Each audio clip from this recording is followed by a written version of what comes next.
Let us remember that we are in the holy presence of God. In the name of the Father, the Son, and the Holy Spirit. Amen.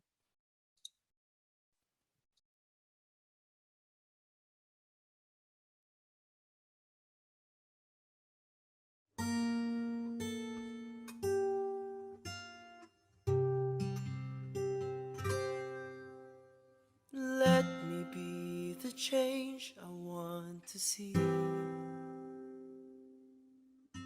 To do with strength and wisdom all that needs to be done, and become the hope that I can be. Set me free from my fears and hesitations. Grant me courage and humility. Give me the spirit to face the challenge and start the change I long to see. Today I start the change I want to see. Even if I'm not the light, I can be the spark in faith, service and communion. Let us start the change we want to see, the change that begins in me. Today I start the change I want to see. Even if I'm not the light, I can be the spark in faith, service and communion. Let us start the change we want to see, the change that begins in me. Live Jesus in our hearts forever.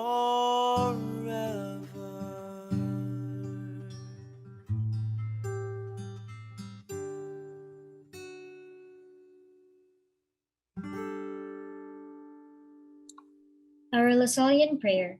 I will continue, O my God, to do all my actions for the love of you.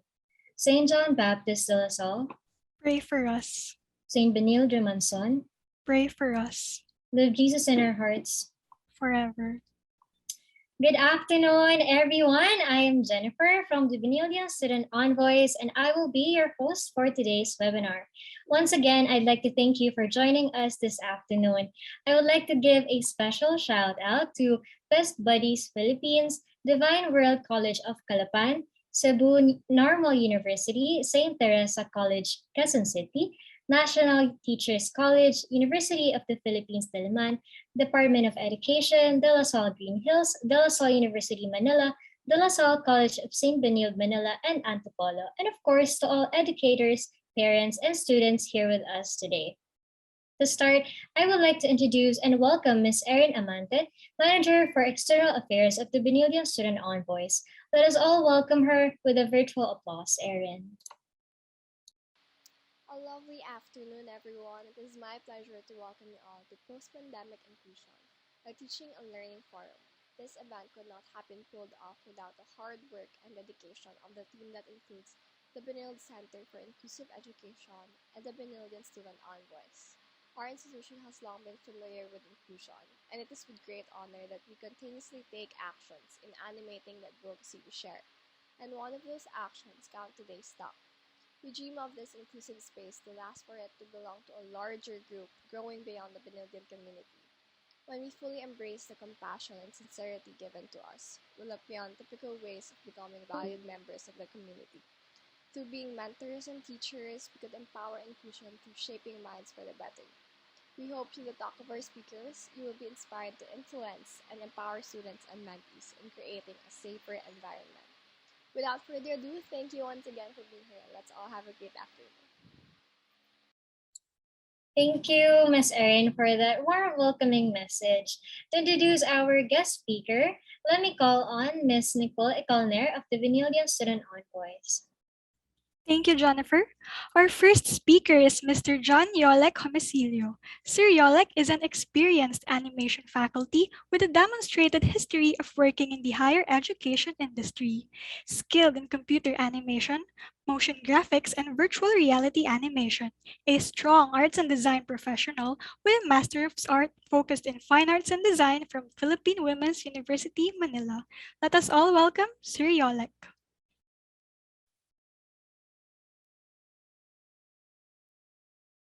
Hello. Yep. Let me just share my screen. So yeah. Oh, okay. So I hope you can see my screen. Can you guys see my screen? Yes, sir, we can see your All screen. right. Okay. Okay. So hi. Thank you for having me in this event. I hope I can impart a bit of knowledge to everyone.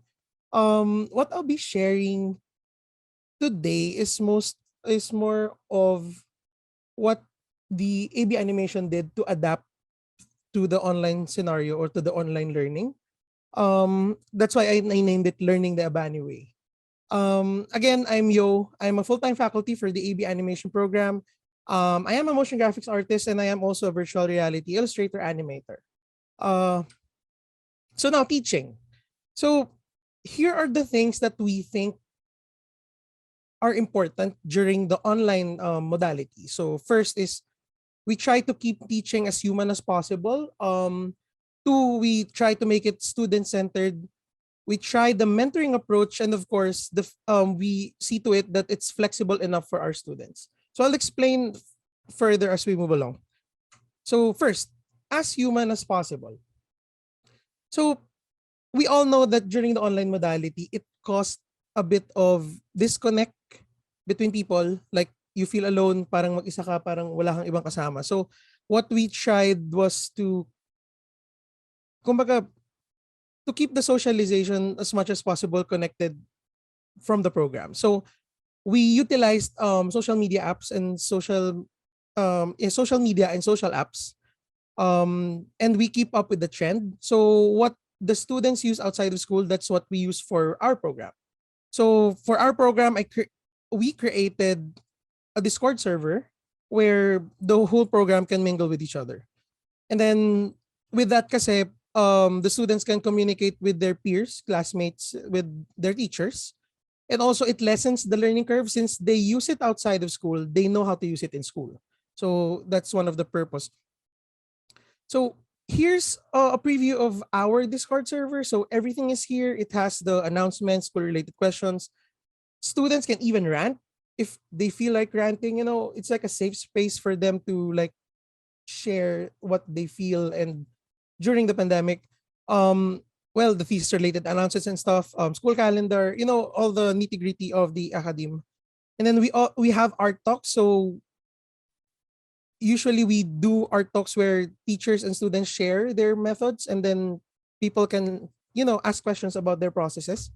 And then we have this artist community pantry where the students help each other share plugins, brushes, anything that they need to make it easier for them to do the online modality.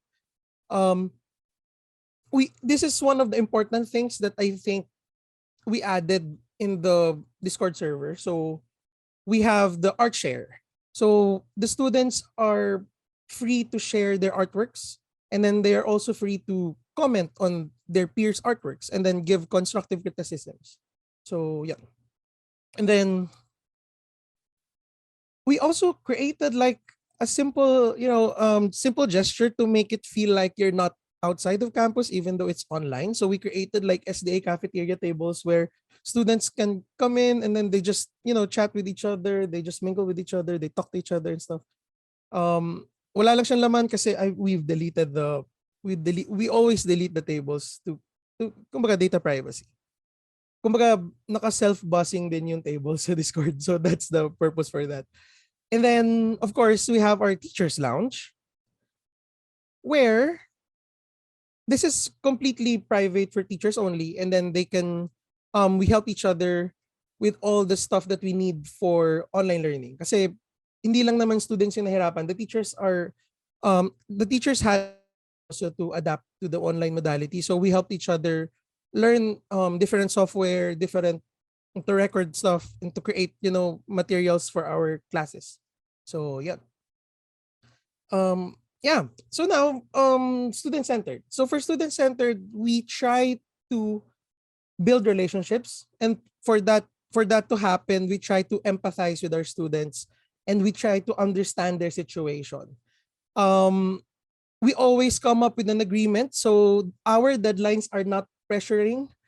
Um, the purpose of the school is for the students to learn and not to feel threatened, right? So we try to, as much as possible, to give deadlines that are not too pressuring. And then if we need to have strict deadlines, we explain to them why those deadlines are strict so that the students understand. And then syempre honesty, because for us, if we can give leeway on their deadlines, we tell them that they can submit a week after. Yeah. Now, we understand that every student has his or her own learning pace. So um our synchronous sessions are always recorded for students to review after. So yun yung mga ginawa naming ways to adapt to the online scenario. So for our classes, it's mostly asynchronous sessions, meaning modules, um step-by-step modules on how to create um the projects that they need to do. And then our synchronous sessions are demos of how I use those softwares, or how I use those apps to create those projects. So that's what we did in our program. Now mentoring is flexible, so for us we need to for us having a mentoring approach creates a deeper relationship with the students.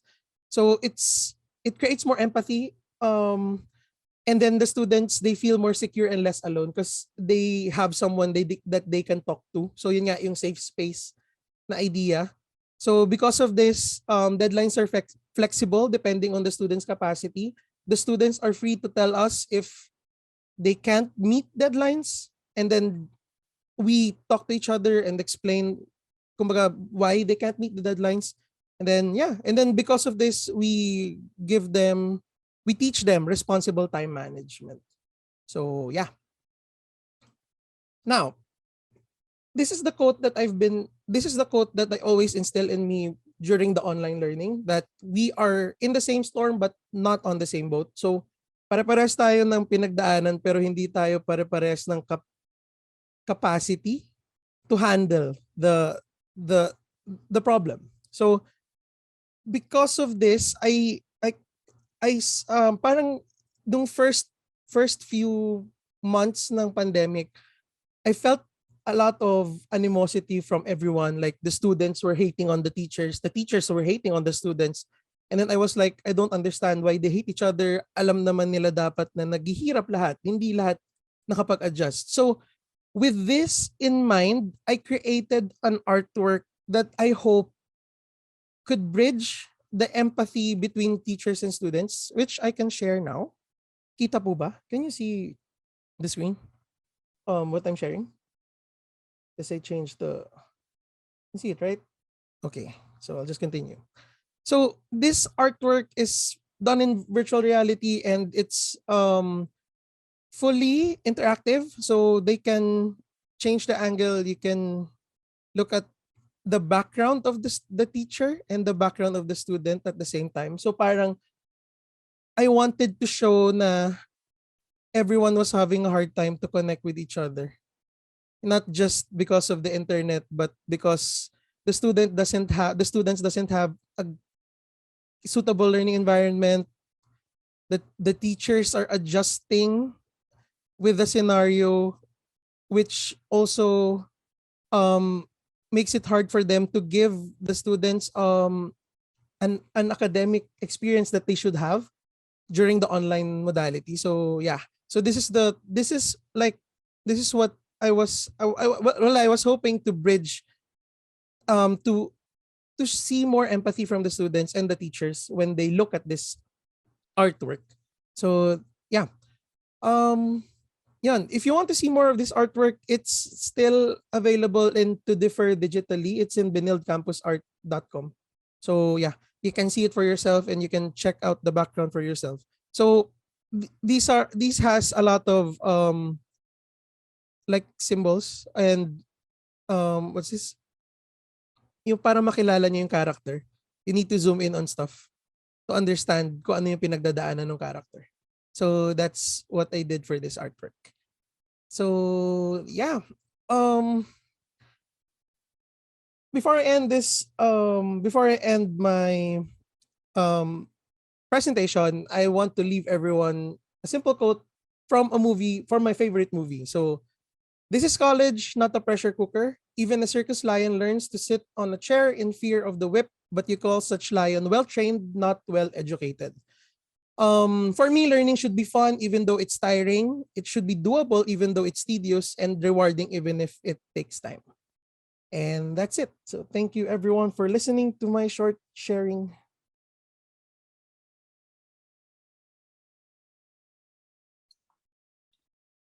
Thank you so much, Sir Yolik, for such a reflective presentation and for sharing your experience in the animation online modality. I really like the part where you emphasize the relevance of keeping teaching as human as possible. Because I mean, helping each other talaga adjust to this online modality is super helpful. And creating a safe space also for students, even in an online setting, is such a thoughtful thing. Even sa Discord, ganun. Kasi also, personally, I also have like an animation class. And I'm a part of the Discord. And there's a lot of parts there and super thoughtful. Ayun. And you also mentioned empathy and flexibility as well that are all very relevant themes these days. So I think these small efforts really make a big difference. So thank you so much again, Sir Yolek. And now, to introduce our next speaker, let me once again call on Miss Nicole. Thank you, Jennifer. Our second speaker is Ms. Portia De Massa. Ms. Portia De Massa has been a teacher in Benilde since September 2008. She teaches CSB Life, CSB Grad, NSTP 1, and NSTP 2. Most recently handled SS Life for Benilde Senior High School. Let us all welcome Ms. Portia. Hello, good afternoon, everyone. Clear ba, Nikki? Yes po. Okay, thank you. So, good afternoon, everyone. I'm Portia De Mesa from Academic Extension Program, and I've been invited to share with you my experiences in trying very hard to practice inclusion in my classroom. So I'll be focusing on the challenges, the different challenges we face during face-to-face, so the pre-pandemic, the pandemic, and the anticipated challenges and responses to post-pandemic classes. So let me just start. So hello. Actually, I have slides here that are quite similar to Sir Yolek. I think it has to do with great minds think alike. No, but I think as teachers, we share the same thoughts and things like that. So face-to-face, 10 years ago, and then online classes, those was like a year ago. And then for our post-pandemic, so hybrid or blended, so we don't know yet, but I have a picture of how I think it's going to be. I don't know if you can relate, no? So let me just share with you the differences and the similarities of the pre-pandemic, pandemic, and post-pandemic challenges and responses. The challenges I have encountered and anticipating challenges for the post-pandemic because we're not there yet. So next term, first term. All right, so the challenges in pre-pandemic classes. Now, what I've listed here, I'm sure most of the teachers have encountered also during the face-to-face. And number one would be student performance, like the challenges. This is one. I think this would always be a primary concern for educators, how our students perform in classes, because it's also an indicator of what they learn or what they get from our classes. The other one is engagement. Okay, so how do we engage our students? And then again, getting the most from classes is related to the first one, student performance. And then we have interruptions. I'm sure for most of the teachers here, you've experienced this, right? Like we have students with outbursts, with all of a sudden they would cry, the breakdowns and everything. And in my case, I had a student before, there was a disruption of class talaga. Like we had to stop the class because a student had a breakdown. So we had to ask for help from CIE, from BWC. And then another challenge is the diversity in class. Okay, so these are the challenges I have encountered, and I'm sure most of you faced also during the pre-pandemic classes. Okay, so but what are the inclusion practices that I have, or the responses I have given during this? So one is, Sir Yolik also mentioned this, building relationships. I think this is really very important. We forge some sort of a bond with students, and it starts with getting to know our students and letting them get to know us to some extent. And it fosters openness from the students, and it's one way for them like to get engaged during discussions and sharings. Then next is teaching to different learning styles. We based our activities on the strengths of our students. Because I teach CSB Life, CSB Grad, NSTP, Student Life, we're lucky we have a module that offers different activities that would cater to the different learning styles of students. So we're lucky that way, but we make it a point that the teachers also are free enough to come up with activities that would base on the strengths of our students. So this one, and then the last one is showing that we care. Okay, baka may mga students ako dyan mag-apila because I'm strict and I'm sort of masungit in class. But that doesn't mean I don't care. Maybe that's my way of showing that I care for my students, because I would want them to meet the standards, to not compromise our standards. So I'm sort of strict with deadlines and requirements and stuff like this. But to a certain extent, as teachers, we know when to adjust, when to be flexible for our students. Okay. So obviously, fan ako. Okay, so there. Now, the challenges in class during pandemic. Actually, same things and then some. Nadagdagan siya, no? So one would be detection. Whereas, if you remember in face-to-face, it's a little bit easier for us to detect who are the ones with problems. Okay? So regardless kung ano problema yun, but it's easier for us because it's face-to-face.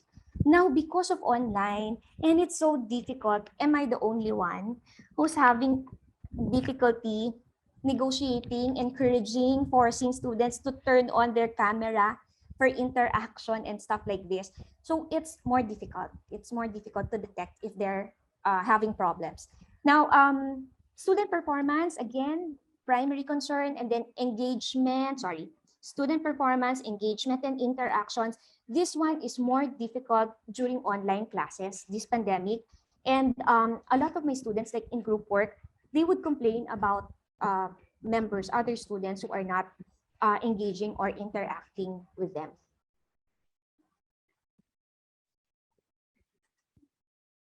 Naglag po ba ako? No, Naglag. miss. You're clear Okay. now. Oh, sorry. Akala ko naglag ako. Okay. And then again, getting the most from classes, because this is how we gauge what they learn from us.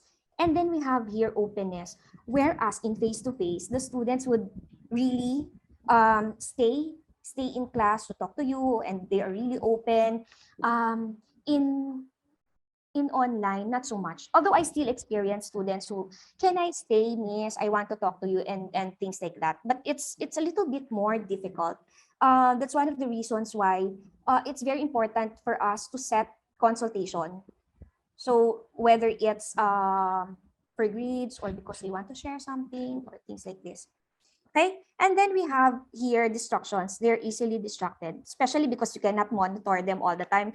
kasi nga naka-off ang kanilang mga camera. Okay? We also have communication. With communication, when we see them in class, it's easier like to talk to them before class or right after class.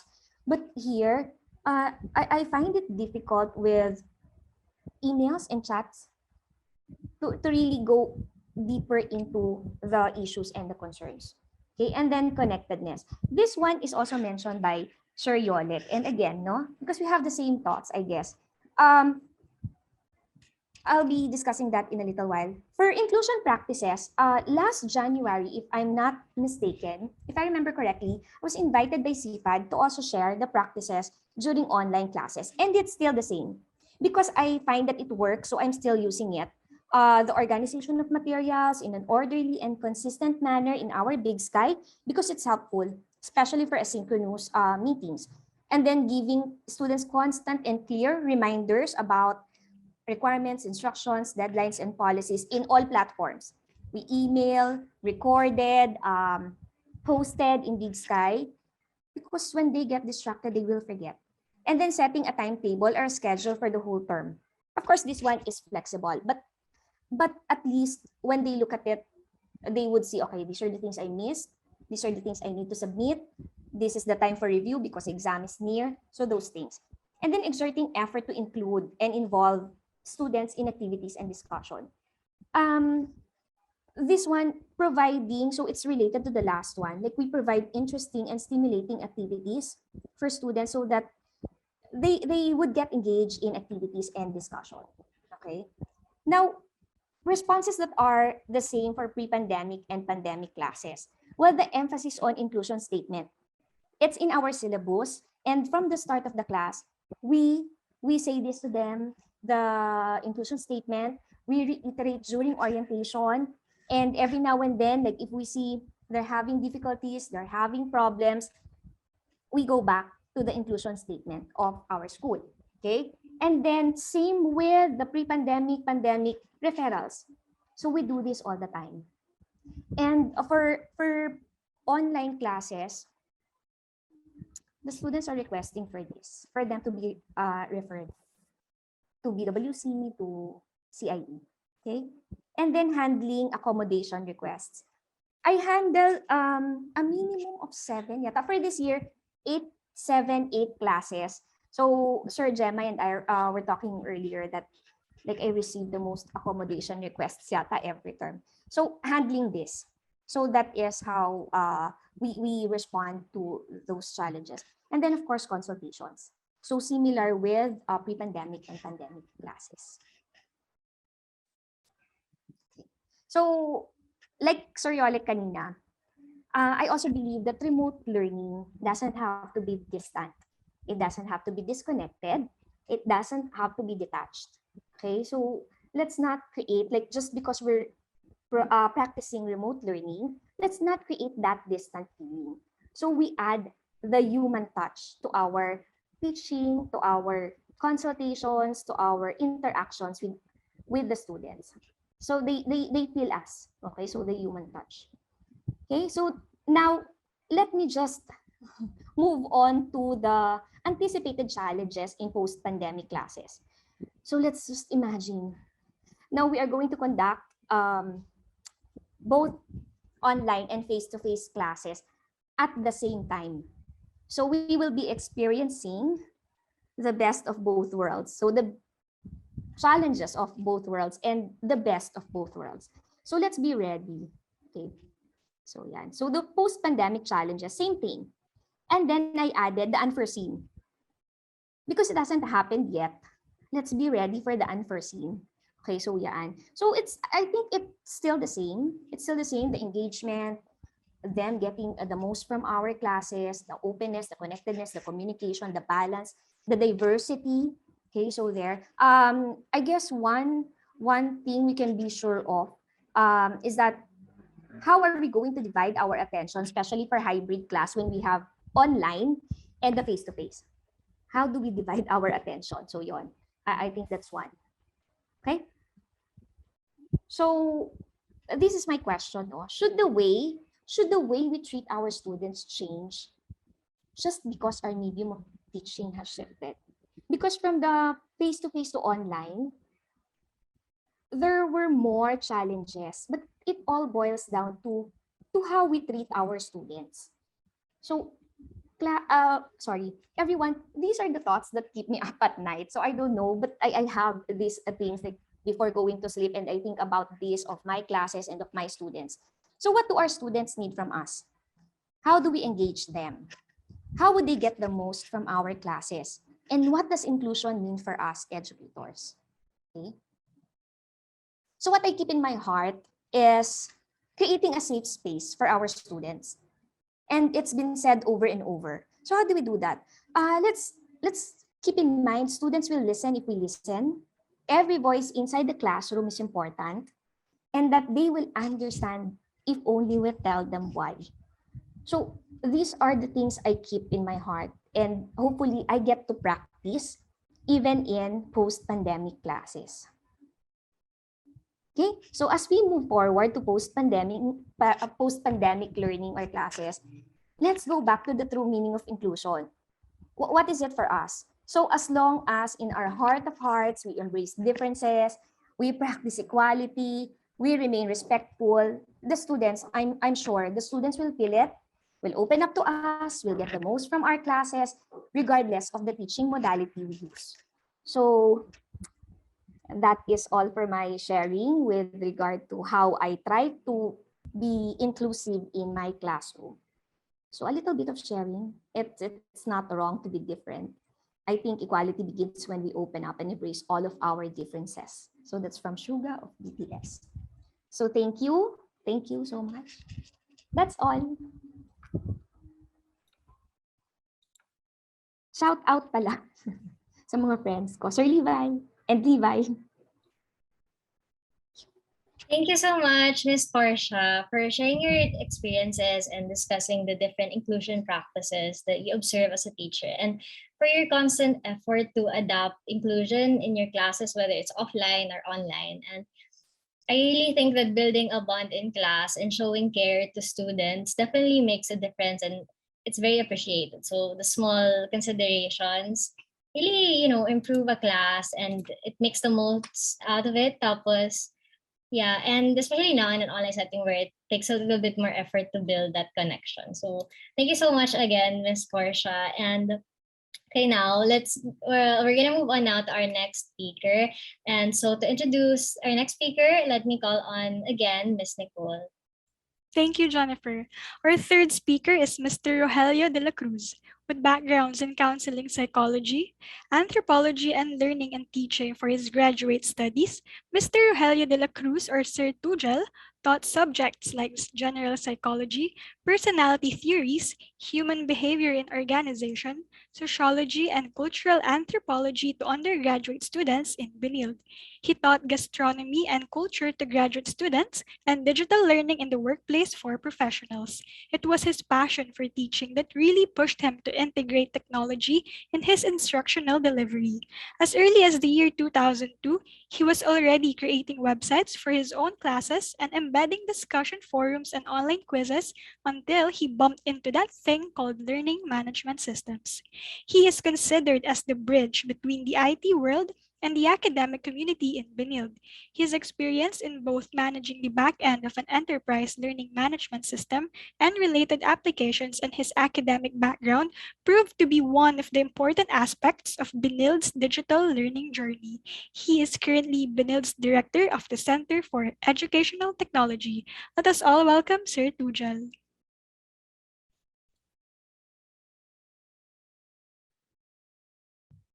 Hi, good afternoon everyone. Magandang tanghali po. I'm Tugel, of course, without the hair. Kunyari nagje-gel ka na lang. Just joking. So good afternoon everyone, students and colleagues and also friends from outside Benilde, no, kung meron man. So I'm tasked to share, of course, our experience in implementing from a strategic standpoint how we will adjust to the pandemic, the online learning, and now how we will go back. Not really go back, but how we will we transition when face-to-face learning is already allowed, no?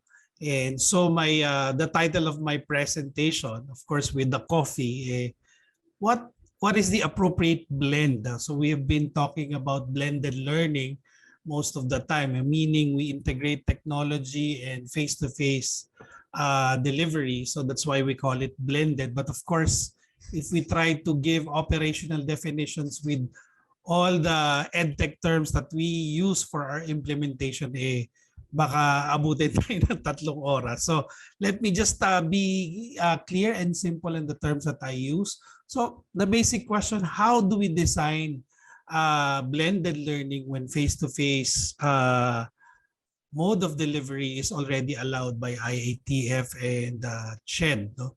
So but that's the basic question. So but let me just pull you back and give you a bit of a background and history about the Center for Educational Technology. So we are the, shall we say, the gatekeepers of technology integration in teaching and learning in Benilde. So we were held by many centers during our transition to pandemic, no? But we have been doing this. I have been involved in EdTech office since 2008. No, before it was called Instructional Technology Office, then changed to EdTech. But let me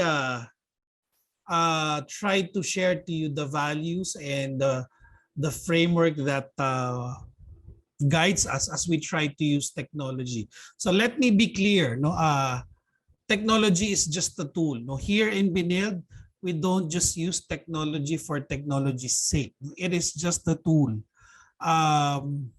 If we will ask the philosophy teachers, no, ethics teachers, technology is just, it is amoral. No, when we say amoral, it's neither good nor bad. No, its morality or the goodness and the badness of technology, if there's such a thing, no, lies in the intention of the one who created it, in the intention of the one who will use it. So doon magva-vary whether technology is good or bad, no?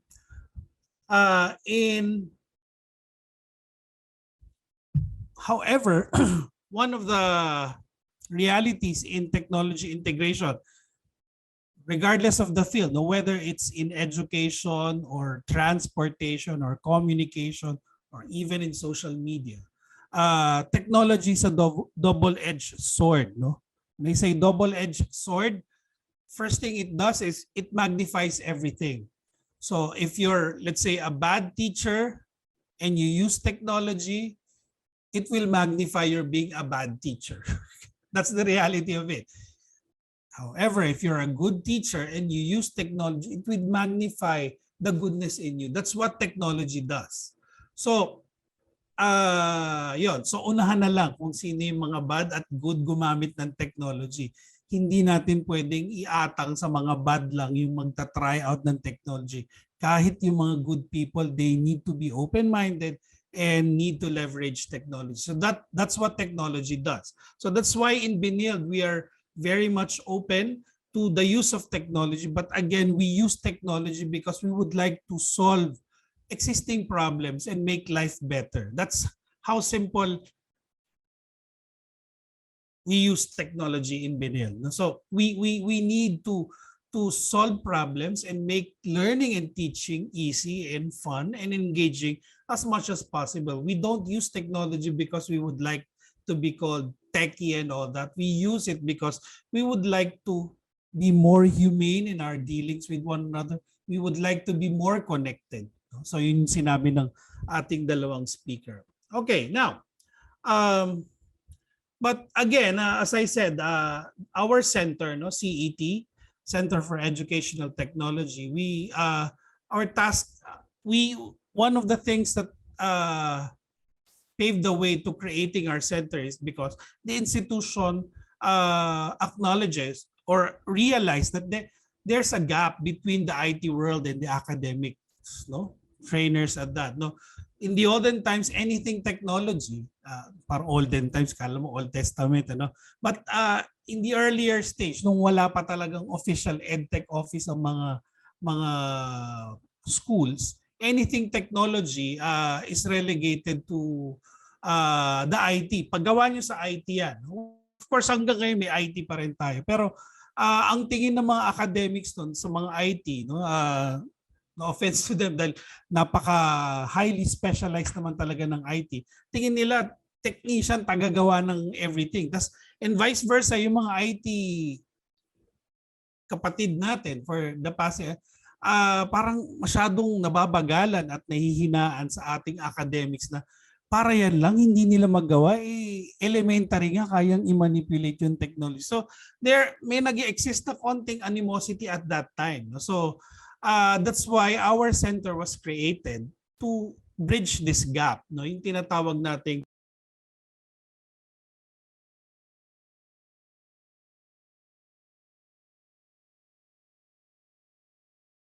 Sir, I think you yes? muted. Ayan. Na-unmute ako. Sorry. Yan. Okay na? Okay na po. Okay, yan. So our main task no, as a center is to bridge the digital divide. We are the bridge between the technology world and the academics. So yan. So we were doing that in Benilde for more than a decade now. So we can say that we are ahead of the pack. I mean, in integrating technology, no.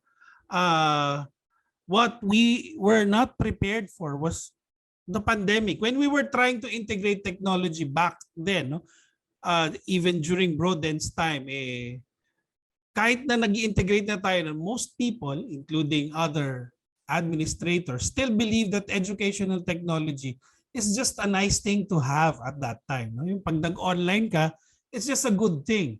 But the pandemic, when the world totally stopped, everything changed. No, it's like online learning is the only hope and choice that you have, even if you're not sure whether it will work, whether it will be as human as the face-to-face interaction. We don't know, but that is our only option when the world stopped and nag-lockdown lahat. So kami, sanay na kami, yung small community of EdTech practitioners, sanay na kami mag-integrate ng technology, but we were not prepared for the pandemic. No? Yung ganitong problema na talagang kailangan you have to make it work kasi ito lang yung only hope and option ng lahat. No?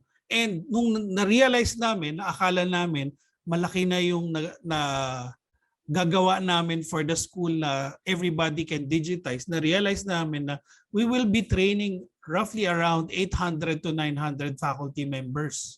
And we have to train them fast. So we're running against time at that time. So I remember during the first lockdown, first few weeks of the lockdown, dahil tayo lang yung kaya mag-online ng mga March, no? Wala pa nag-online noon, tayo pa lang. We were even called out in the Senate, what do you call that? Senate Senate session yun, parang Senate hearing. We were called out by no less than the CHED commissioner for us to stop our online learning at that time kasi sabi nila nagpo-protesta na daw yung mga estudyante at yung online learning is anti-poor at that time. So we were asked to stand down, no? If our administrator, sige, tigil muna tayo, Tujen. Then when they realized that the pandemic will prolong, akala kasi noon mga 2 weeks, 3 weeks lang eh. Pero nung na-realize nila, grabe, matagal pala ito. Then Shed came to us and asked for help. Paano ba? Will it really work? Ganyan. So that's the time that we seriously planned how to really make it work. Of course, we said sa Shed, no, it will work. But on certain conditions. These are the things that the teacher should do. These are the things that we should do for the teachers. And right now, we're running against time. We need to do capacity building. Teachers need to digitize their content as fast as they can. So we're not even sure whether the digitization process is, how shall we say that, quality and all that. So, but we were able to pull it off and we were able to to start our online class, yung BOLT na tinatawag, yung Benilde Online Learning Term, sometime July, no?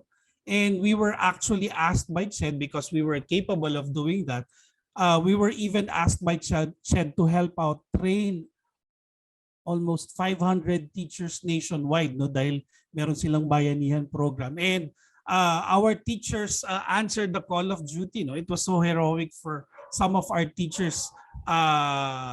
I'm sure si Sir Yolek and Portia were included in our early adopters at that time. So the world temporarily closed, but we were able to pull it off dahil nga meron tayong mga teachers na kagaya nila Sir Yolek at ni Miss Portia.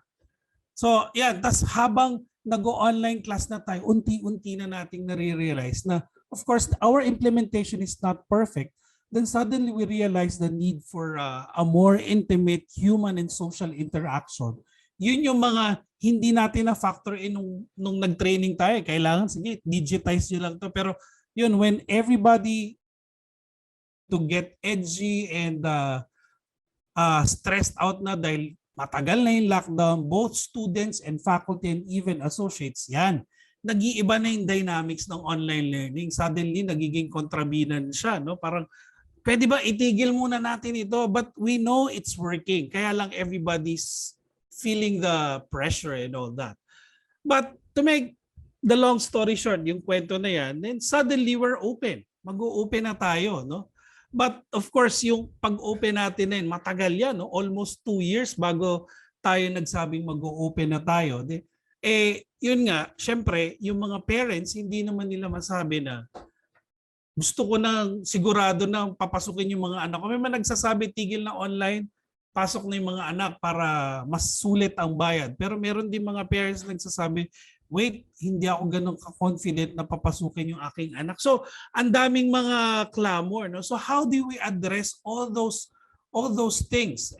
And besides, pagka pinabalik na natin sila, we knew, yung mga kagaya nila Sir Yolek at nila Miss Portia, we know that some of the things we did during the pandemic worked. No? I mean, functionally at practically may mga nagawa tayong maganda sa online nung mga pandemic. Yun lang, naging malinaw sa atin na of course, kahit anong circo yung gawin natin, may limitation si online. Like, there are some subjects na yung equipment hindi ko magamit dahil sa school lang siya available.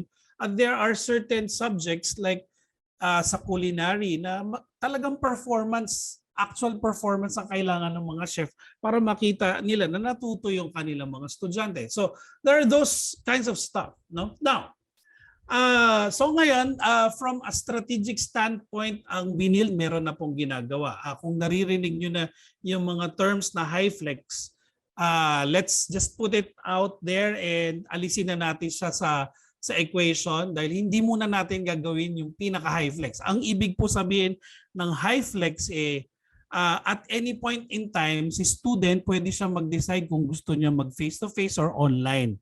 So ngayon, kinaklaro ko na po as a representative from the administration, hindi po muna natin gagawin yung high flex. Pero meron tayong gagawin na modified high flex. Ang tawag natin ay hybrid. So alam na nila Miss Portia yan. Ibig sabihin ng hybrid, yung kalahati ng estudyante nasa face-to-face, yung kalahati online nasa Zoom. Pero of course, pre-planned siya. Yung inorganize siya ng teacher. Okay, for this day, yung kalahati na to, kayo mag-face-to-face. Hindi yung kung kailan trip ng student na mag-face-to-face, mag-face-to-face. Kasi meron tayong mga logistical at scheduling problem pag hinayaan po natin yun. But we are trying to look at that. But definitely, we will be doing hybrid setup. Ibig po sabihin, ulitin ko, yung hybrid setup ay yung kalahati ng classroom ng estudyante nasa face-to-face, physical, at yung kalahati nasa online via Zoom. Now, of course, hindi po lahat ng subject ay ganun. Dahil yun nga meron tayong we have to consider many factors. Kaya nga, if you remember in the title of my presentation, the first slide is, what is the appropriate blend? Of course, we tried to help the department to come up with such a guide to determine whether a specific subject should be done full online. Hindi na natin aalisin yung possibility ng isang subject ay full online siya. But there are certain subjects, ito hindi to pwedeng full online, ito hybrid ito. Or yung ginagawa natin ngayon na selected face-to-face, na certain portion niya face-to-face, first 2 weeks face-to-face, second week online lahat. Yon. May mga ganun tayong configuration. And we used certain models coming from the blended learning universe organized by the Christensen Institute of Disruptive Technologies. Sinunod natin yung mga framework nila for designing a blended learning offering. So kung makikita nyo po ito, hindi ko na po i-discuss lahat yan.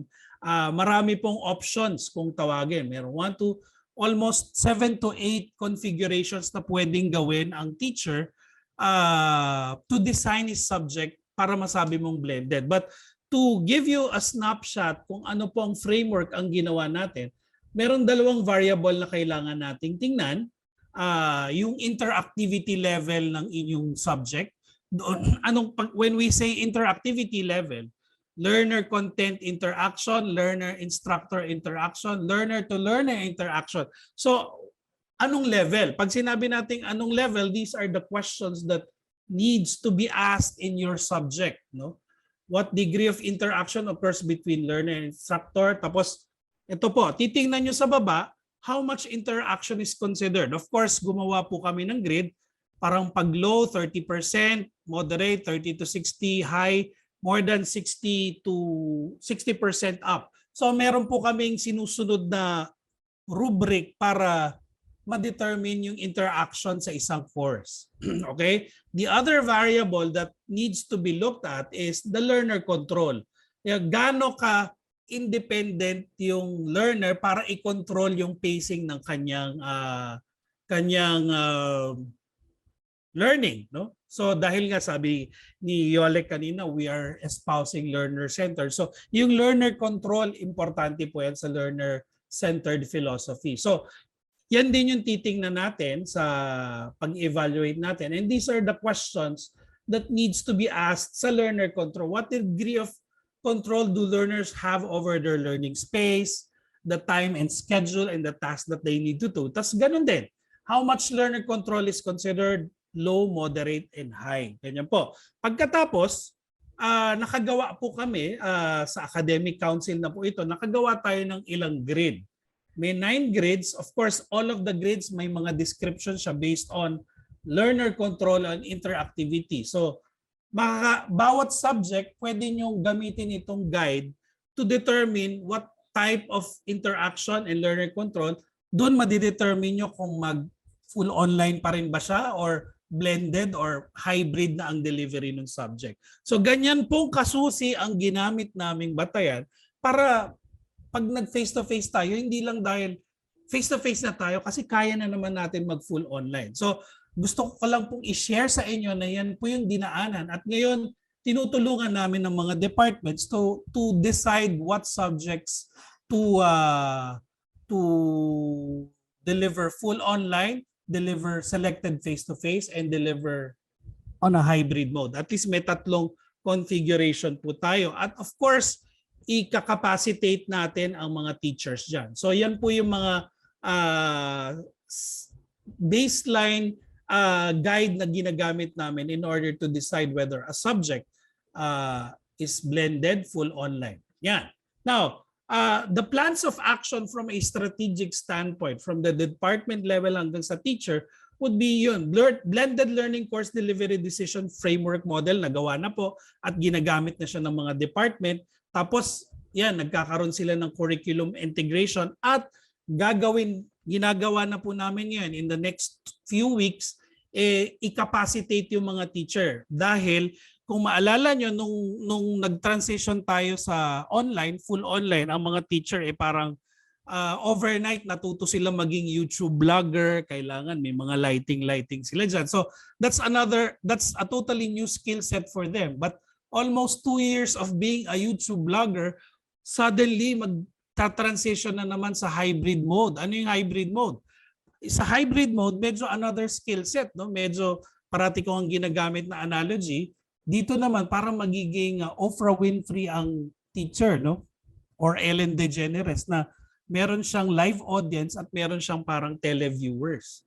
So another skill set yan. Kaya yan, ikakapacitate mo namin at shout out kila Miss Magda kung nandito sila, Miss Nina. Tutulungan kami ng ating ang performing arts cluster natin para turuan din yung mga teacher na paano ba mag-project pag yung camera nasa iyo. Hindi lang yung technology ituturo natin para maging engaging pa rin ang hybrid mode of delivery ng ating mga teachers. So yan po yung mga ginagawa ng ating administration. Ako po yung representative nila. No? Of course, nag-start na po tayong mag-explore ng mga learning technologies dahil matagal na nga po tayong gawa ng mobile learning, so hindi na tayo bumili ng mga bagong TV, nandiyan na tayo. Pero yan, dalawa. So dito po sa kabila, sa first TV, nandiyan yung mga Zoom participants. Dito naman sa gitna na TV, dyan yung presentation ng teacher. Tapos yung mga face-to-face students ay nandito sila. Naglagay pa lang tayo ng microphone just in case may gustong mag-recite para marinig ng mga Zoom students. So ito po yung mga simple things na ginawa na natin sa classroom. Ready na po siya. Hopefully makapag-set up tayo ng more or less mga 45 classrooms sa first term na ganito yung gagawin natin. So pa-utay-utay yung ating pag-set up. Hindi naman natin i-full blast. No? Now, so yan yung mga auto-tracking camera na bibili natin, yung new gen. Yan, parating na po siya. Hopefully by this month dumating na siya. Yan yung mga auto-tracking camera. So sinample lang ko po sa aking klase, ando doon yung Zoom. Participants doon, inimbitan ko yung mga secretary, sila yung mga maging dummy students ko dahil hindi pa tayo nagpapapasok talaga technically sa campus ng students ngayon na magka-class. No? Kasi may paalam pa. Pero come first term, pwede na yan. So yan po yung mga estudyante ko. So tinesting din po ito ng grupo nila Miss Lai Ralios at nila Miss Trini sa Multimedia Arts Lab, no? Yung mga lab classes, nag-testing din tayo gamit natin yung OWL auto-tracking camera, no? So makikita nyo, talagang masusi rin naman yung ating preparations. So that, yun, tina-try out natin para pagbalik natin sa face-to-face, yung mga bagong mode of delivery natin ay ready po tayo. Okay? So, during ilang slides na lang po. During the pandemic, nagtuturo pa rin po ako and I keep on asking open-ended questions to my class every time we end our class, no? Pag matatapos na yung term. Ang una kong tinatanong, ano yung mga naging struggles nila during the pandemic? Ito yung mga paulit-ulit na sagot po ng mga estudyante. Connection problem is one. Worrying about grades and family well-being at the same time was difficult during the pandemic. Yung nag-aaral ka, baka natatakot ka na sana wag bumaba yung grade mo, pero at the same time, nag-worry ka kasi infected yung family nyo. No? So, not being able to use equipments only found in school, yan yung mga struggles nila. Not being able to interact physically with others. Can't play sports, big deal yan sa mga estudyante. Yan yung mga naging struggles during the pandemic. So tapos what you missed, ito naman yung mga sagot nila, no? What they missed was some were not able to graduate sooner dahil nga nahuli i-offer yung mga school na talagang kailangan ng face-to-face gaya ng labs. Tapos ito, yan, buti nga sila Sir Yolek na humanize sila dahil they missed human interaction, nami-miss nilang tumambay. Yan yung nami-miss ng mga estudyante. Not being able to have new relationships, not being able to yun. So paulit-ulit siya na lumalabas. No? Tapos, hopes after the pandemic, ito naman yung sana, sabi ng mga estudyante, they wished adults would be more empathetic. When we say adults, that includes parents, teachers, and even administrators supporting their learning and teaching. So, yan. Dahil naramdaman naman nila yung empathy during the pandemic, pero sana ituloy-tuloy ito pag nag face-to-face na. Tapos yung recorded lesson should be the way to go dahil nung pre-pandemic wala namang mga recorded lessons, ngayon meron na, so nababalikan nila. So dapat hindi daw mawala yan. Tapos yun, reimagine face-to-face interaction. Yun, very important sa kanila kasi sabi nila, we have learned to uh, do things online at alam natin nag-working ibang mga processes online. Sana pag nag-face-to-face tayo, wag nang uulitin yung mga bagay na kaya namang gawing online. So ibig sabihin, yung online is the usual things that we do. Pag mag-face-to-face tayo, sana yung interaction premium.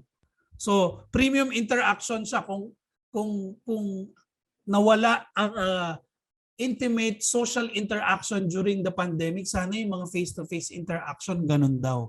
Yan yung mga hinihingi ng mga estudyante. Tapos yung well-being for everyone, natutuwa sila kasi regardless of the discipline of their subject, whether it's a technical subject or not a technical subject, all teachers are sensitive to the well-being of their students. No? Something that was not present pre-pandemic. Kasi dati pag technical subject yan, yung teacher wala akong pakialam sa issues mo, basta gawin mo to technically. Ngayon hindi.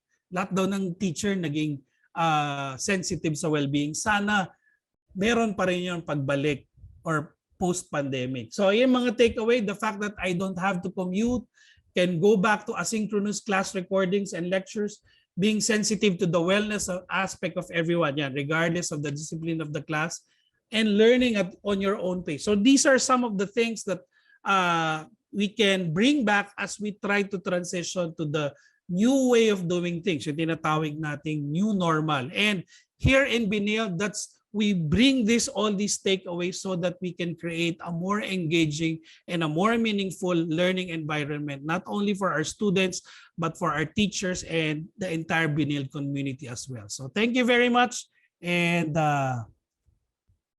see you around physically. Thank you.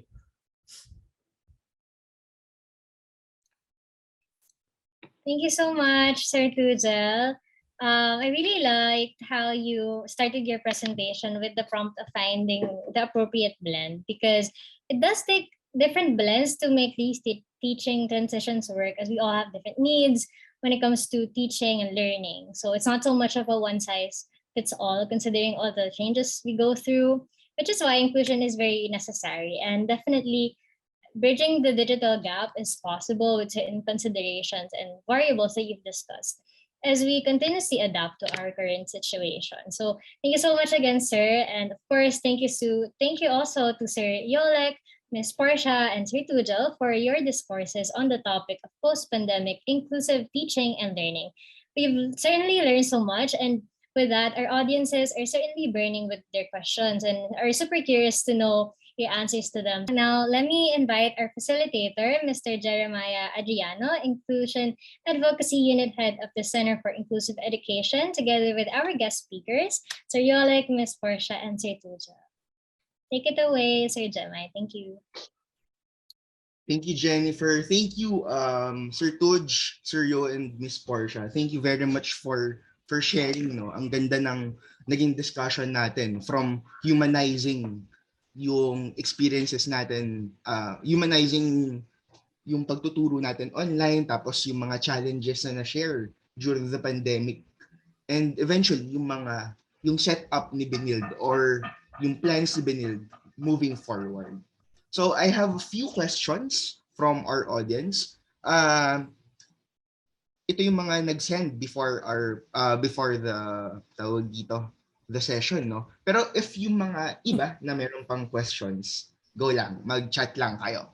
Okay, first question, no? What are the differences between the pre-pandemic, pandemic, and post-pandemic learning? Kumbaga, paano yung pagkakaiba-iba nung tatlong yun? Since, naranasan na natin yung dalawa, yung pre-pandemic and pandemic. And yung, kumbaga, yung nakikita natin moving forward during the post-pandemic learning. Also, follow-up question na rin dun sa tanong na yun, please describe the post-pandemic world. Kumbaga, paano nyo siya na-i-imagine in terms of learning and teaching? So, kahit sino po pwedeng mauna.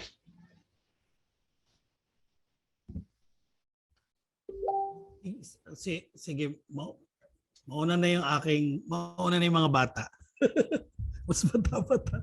Mamaya na yung tatang. O, mauna na ako. Sige, ako na muna mauna. Sige, Sir Okay lang. Tujel. Sige po. Sige. Medyo ano yan malaking scope yung tanong, no? Ano yung difference ng post-pandemic kasi in terms of, let's say, pag sa trabaho namin in terms of instructional design or in terms of student experience. So, maraming bagay. Pero dahil nga kami ang CET ay kami ang task para sabihin natin gatekeeper to see to it that the technology integration in teaching is meaningful for the learners and the teachers as well. So doon ako manggagaling sa anong difference niya in terms of implementation ng CET. Yun nga, sabi ko, nung pre-pandemic, naniniwala na tayo sa value ng technology integration.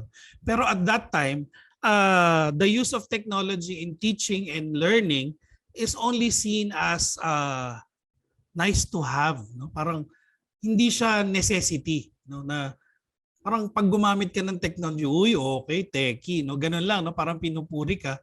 Pero hindi siya necessary, no? Hindi siya necessary to continue learning and see to it that you will be having a meaningful learning. Now, with the pandemic, naiba yun, no? Kasi walang option talaga for other types of learning kung hindi online learning. At necessary ang technology use, no? So pag hindi ka gumamit, actually yung nung nakipag-meeting kami kila Commissioner Popoy, at that time 2020 yun siguro, Metro Manila pa lang almost 200 private schools ang nagsara dahil hindi nila kayang mag-integrate ng technology at that time. So yun, necessary na siya. So kung tinatanong nyo kung anong difference yun, nitong pandemic, na-realize natin na technology integration is now necessary. Kasi pag hindi ka nakapag-transition and evolve, ayun, baka magsarado ka.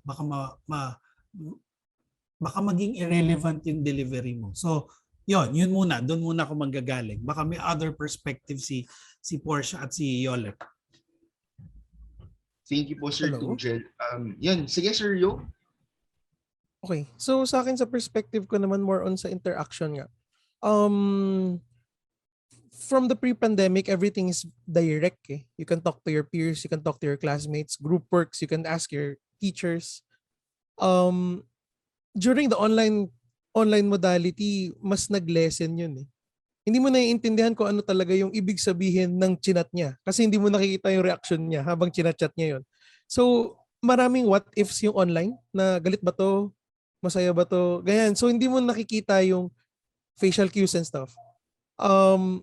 Another thing na nakikita kong different is with the pre-pandemic, everything is nakaset sa oras.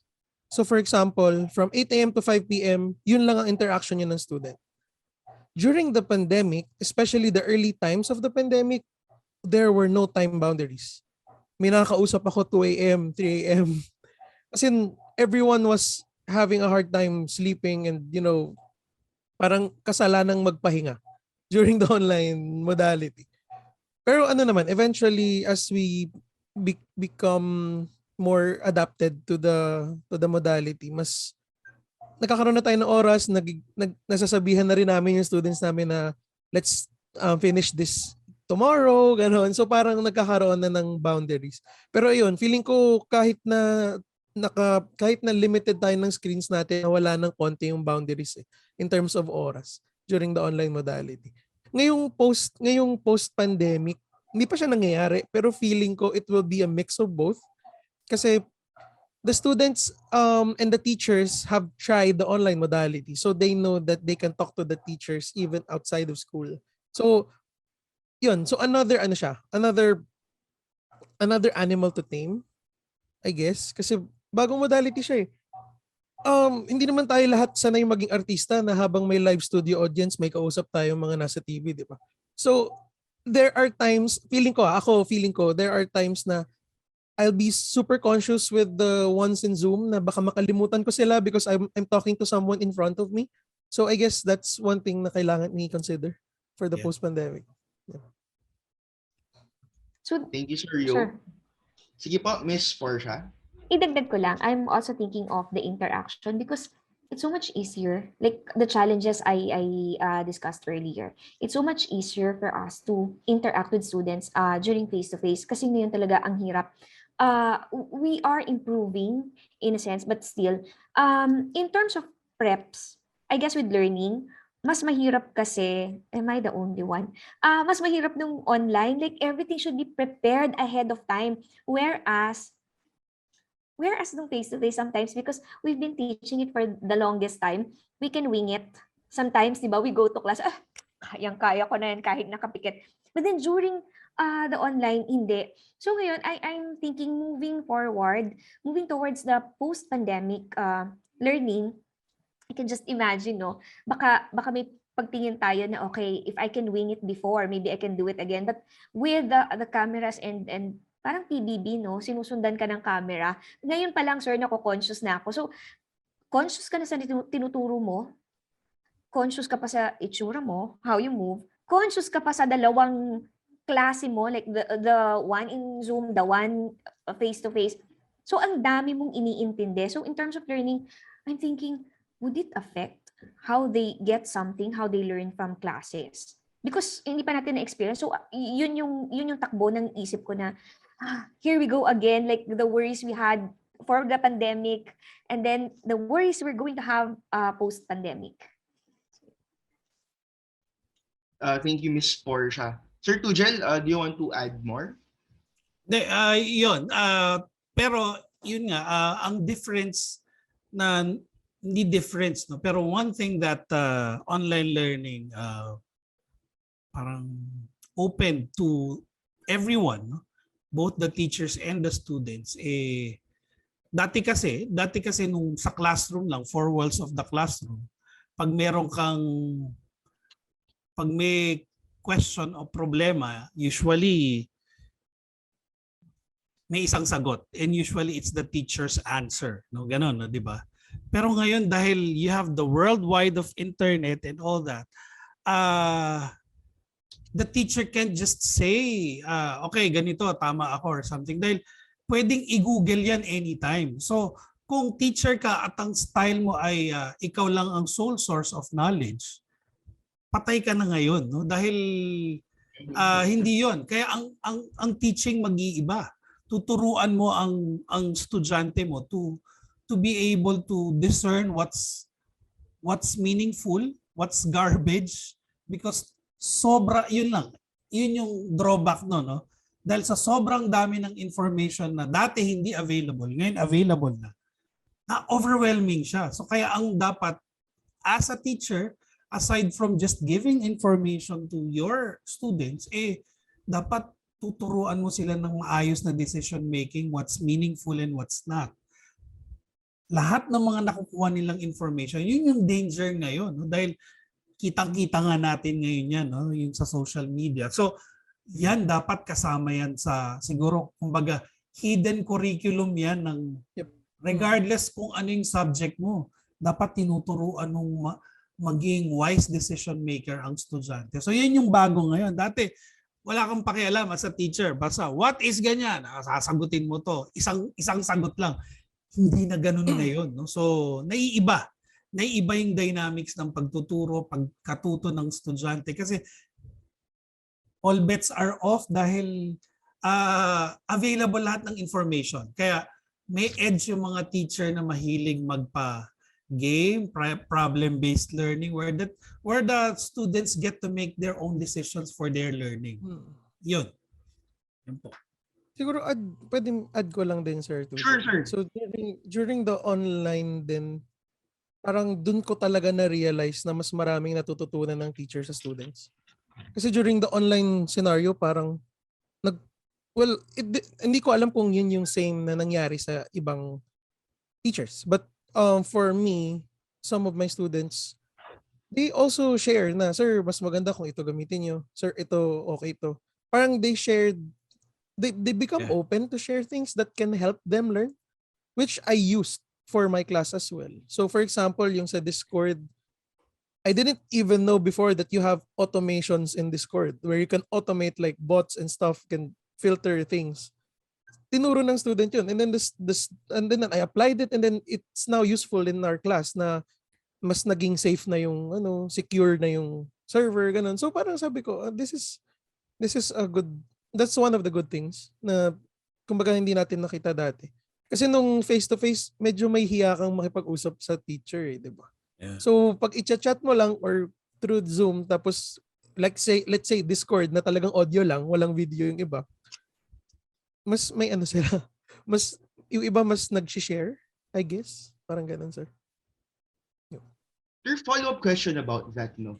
Tingin nyo ba na because of this online learning natin for the past 2 years, mas nag-level, mas pumantay yung level ng teachers at saka students? Kasi aminin na natin, nung pre-pandemic times, there's this idea na si teacher parating mas mataas yan, parating mas maraming alam yan compared sa student. Pero ngayon ba, because of, yun nga, online na siya, nabanggit nyo nga, no, na lahat ng information kaya na nilang hanapin. Google lang yan. The question lang ay kung tama ba yung pag-google nila or what, no?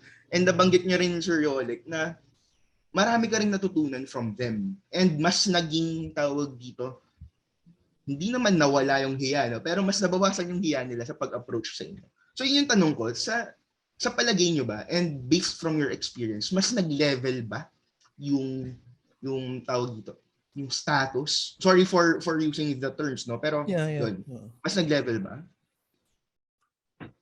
Ako, sasagot ako, no? Kasi nag-observe din naman ako ng mga classes ng iba. Kasama yun sa task namin mga senior faculty. Yan sila, Portia, sila Yolek, ginagawa rin nila yan na mag-observe. So, hindi natin pwedeng sabihin generally dahil nag-adjust din talaga karamihan ng teacher, no? I mean, we have to realize that, no? At and they have to adjust fast. So, habang nag-a-adjust yung teacher, definitely yung mga estudyante meron silang mga expectation. Some teachers are okay, some are struggling. So nakikita rin yun ng estudyante. Yan yung reality nangyayari. But yeah, siguro nag-level up in terms of kasi ang difference sa may mga limit. Mas maganda syempre pa rin yung face to face, pero may limitation siya eh. Like dati, dominated ng mga ng mga maboka, masalita. Kung sino yung masalita sa klase, sila lang yung mga estudyanteng usually nako-cover or na-accommodate ng teacher. But sa online, dahil meron kang chat, may so everybody gets to be connected with the teacher if the teacher knows how to capitalize the connection technology. So, yun, mas na-democratize siguro kung yun yung tatanungin natin. Yun lang, ang caveat lang doon is kailangan talagang alam gamitin ni teacher ito. Kasi pag hindi hindi yung tanong mo na mas nag-level up, hindi pa rin. So, hindi pa balance yung numbers ng teacher na talagang kaya i-capital. But most teachers were able to survive. Yun naman yung kailangan nating purihin yung mga teachers. They were able to survive 2 years of this. Pero ngayon, we have to level up yung communication, making things meaningful and engaging for students. Yun ang aking take doon.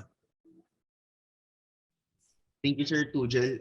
Sir Yo or Miss Portia, meron po kayong gustong idagdag? I guess yung sa leveling up, pareho naman talaga. Pareho naman nag-level up. Siguro with techie, like in my experience, hindi kasi ako techie. So talagang napupuyat ako sa pag-aaral noon kung paano to gamitin. When we started in the pandemic, nung face-to-face, I only know how to use attendance in Big Sky and uploading materials in Big Sky. Tapos bigla tayo nag-pandemic. So nag-level up. Siguro mali ako nang intindi sa question kanina, like nagpantay ba? Nag-level up pareho. Nag-level up pareho, the students and the teachers. Pareho naman nag-level up. Tama si Sir Tujel kaninang sinabi niya na there were students who were struggling. Actually, there were times na we're both struggling. and we're helping each other out. Pero in terms of leveling up, pareho nag-level up. Hindi naman naiwan yung teachers. I'd like to think na hindi naman naiwan ng teachers in terms of leveling up. Sir Yo, meron kayong gustong idagdag? Ako yung sa online modality siguro mas natutunan kong tanggapin sa sarili ko na hindi ko alam lahat. Kasi parang bilang teacher, required kang alam mo lahat, pero hindi naman talaga dapat. So, I guess that's one thing that yun yung mga chine-cherish ko natutunan ko during online modality na it's not a weakness that you don't know things. Actually, it's an opportunity for you to learn more. And yun nga, natulungan din ako ng mga students ko to learn those. Especially, kasi kahit na actually, masakit sa akin sabihin to pero malayo na rin talaga yung edad ko sa ibang estudyante. Unlike nung mga early years ko na nagtuturo, iba na talaga eh. Iba na yung panahon. So may mga bagay na akong Ay, sorry. Marami pa ako marami ata ako na sorry. I mean, kasi I've been teaching for 10 years now. Iba yung nung nagtuturo ako 10 years ago, mas kilala ko yung students, pero same pa kami language, ngayon hindi na. And the students taught me how to speak their language ngayon. So mas open sila to tell me what I shouldn't say or should say, something like that. So I guess yun yung takeaway ko. Thank you dun sa pagsagot. At saka, yes, Miss Portia. Sure, it takes a different kind of strength to admit, no? To admit na hindi natin kaya lahat, hindi natin alam lahat. Pero yung sa age naman, sir, ako 13, magpa-14 years na ata ako. Huwag ganun. Medyo marami nga pong umalis sa webinar nung sinabi ni Sir Yo. Biro lang. Pasensya na, medyo marami ako nasagasaan ata. So ito meron akong another question na medyo related din naman. So, how different would learning be during the post-pandemic era, specifically for blended learning? Okay? So that's one. Then follow up, ito specifically for Sir Tujel. Sir Tuj, will the faculty member who would engage in hybrid classrooms be assisted by a technical staff during the synchronous sessions? So yung pangalawang question ay very specific sa kina Sir Tujel. Pero let's go muna doon sa sa first question. Dalawa yung question. So ulit medyo na ko yung first question ulit sorry. First question ay how different would learning be during the post-pandemic era? Lalo na at blended ang gagamitin. Yung sa tingin ninyo yung gaano siya kaiba? Okay. Yung sinabi ko nga kanina na bagong skill set na kailangang tingnan natin, no? Yung sinasabi ni Portia kanina na mag-i-engage ba kasi meron akong online. So yung analogy ng sinabi ko kanina, para kang magiging talk show host na Oprah or Ellen na meron kang live audience tas meron kang televiewers, no? Yun yung parati kong analogy. So when I keep on delivering this analogy to the faculty pagka nagmi-meeting at nagte-training kami. So kinorek ako ni Associate Dean Magda, no? So Sir Tujel, parati ginagamit yung analogy na yun. Si Oprah Winfrey, meron siyang whole production team na nag-a-assist sa kanya kaya maganda yung itsura. Tayo hindi natin kaya gawin. Bigla akong natulalado o nga no, ginagamit ko yung analogy na yun pero kailangan ng assistance ng teacher. No, but this is the reality that we have now sa Benilde, no. Maraming nawalang associates at technical support na dati talagang apaw tayo. Ngayon yung CET at CPAD we're yung Center for Faculty Advancement and Development. We're hard-pressed teaching the teachers to design their course. Tapos kami naman sa CET, we will be doing mga 2 to 3 weeks from now yung hands-on, paano i-navigate ni teacher yung dalawang camera, paano mag-split screen, yung mga technical stuff, tinuruan na namin sila Portia niya, no? Paano gawin niya. Pero yun nga, yung comment ni Associate Dean Magda no, na medyo natigilan ako ron. Ay, oo nga. No? So iba yung kasi sila din Magda yung performing arts. Natuwa din sila dito sa online kasi nagkaroon sila ng bagong medium for performing, no? At sa kanila kasi pagka gumiling na yung camera, alam na kagad, instinct sa kanila anong postura, anong projection mo. So yung mga bagay na yun, sabi ko, Miss Magda, pwede ba natin ituro sa teacher yon? Kasi hindi instinct sa ako, kahit sabihin natin sanay ako sa online, hindi ko instinct yun eh. No? So just recently, nung ginagamit ko nga yung mga setup namin, syempre ang una kong ginipig yung mga estudyante, tinatanong ko yung mga estudyante, but for them, sir, it matters, lalo na yung pag nasa Zoom, sir, importante po yung eye contact sa camera kasi yun, at least we know that we're part of the discussion. So, yun, yung sinasabi ni Yolek na baka left out yung mga nasa Zoom, baka masyado kong ma-engage dito sa face-to-face, makalimutan ko na gan. So, yun yung mga bagay na kailangan nating ituro sa mga teacher para maging instinct nila. Of course, muscle memory ito, bagong skill set siya, but kung paano natin tinawid yung online at nakaya natin, I'm sure kakayanin din natin ito. So, pero ang tanong doon, yung meron bang technical support? Definitely meron tayong technical flow, pero yung sabihin, bawat teacher may isang nakaantabay sa kanya doon, kulang tayo sa tao ngayon. But definitely meron tayong CIH ngayon, nandiyan dyan sila Sir Levi. Yung CET, CLR at DTO will be, especially for the first 2 weeks, yung mga technical things. Pag TV ang problema, si CLR. Pagka internet connection, si DTO. Pagka yung tungkol sa Zoom, paano gamitin, CET yan, definitely. Ando doon kami sa mga first few weeks for the teachers. No? But yun, sinasabi ko nga na bibigyan tayo ng tulong nila, Miss Magda, para doon sa yung voice projection, yung para naman maging mukhang full production ng performance ni Yolek at ni Portia pag nag-ano na sila, no? Para mas engaging. Yun lang po.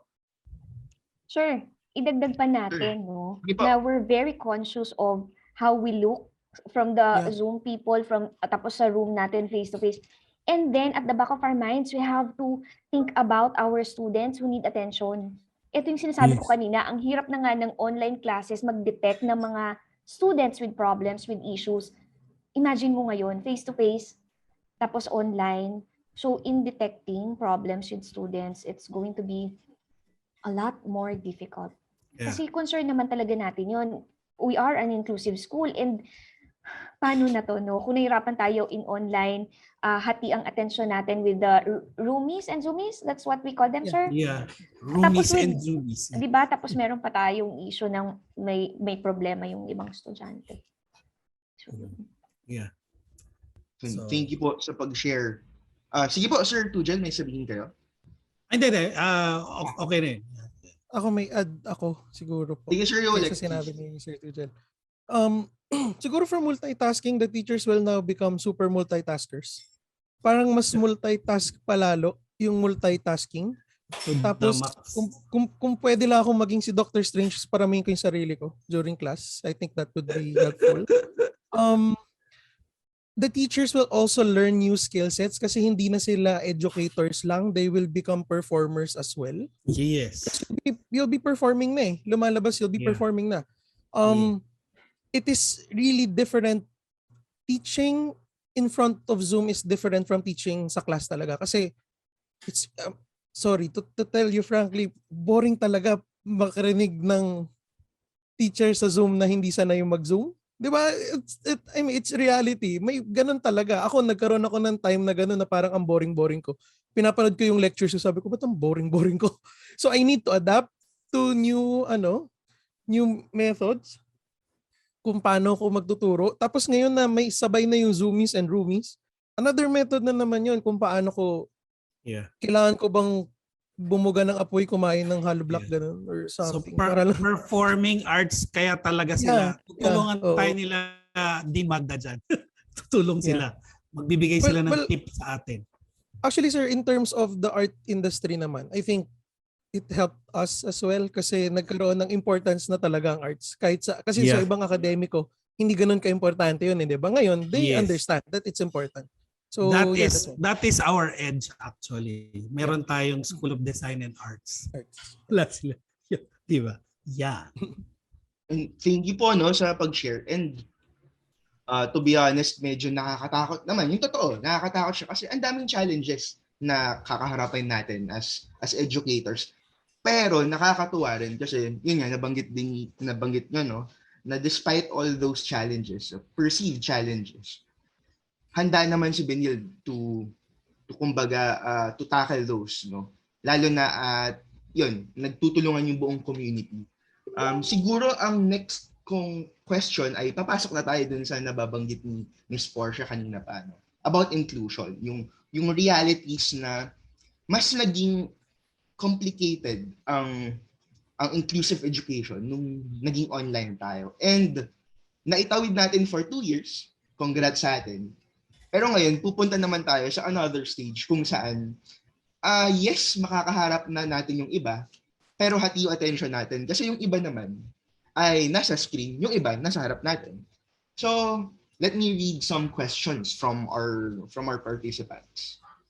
So, how can we better assist our children with learning needs and their parents during the post-pandemic era, given the academic challenges and incapacities brought by the pandemic? So, yung tanong niya ay hindi lang sa estudyante natin, no? Kung paano natin sila i-assist. Siyempre, nandun din yung parents.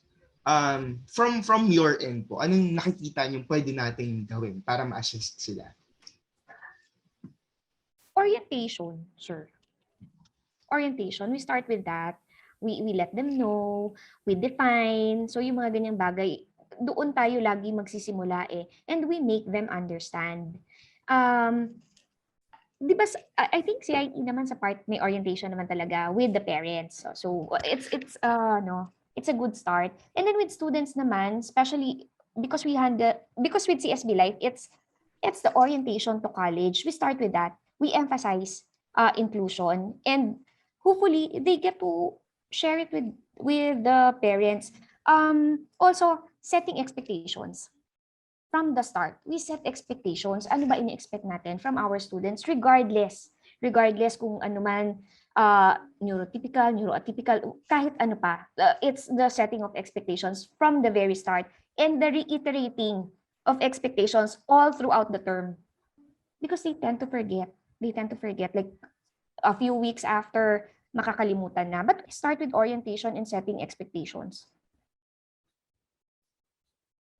Thank you, Miss Portia.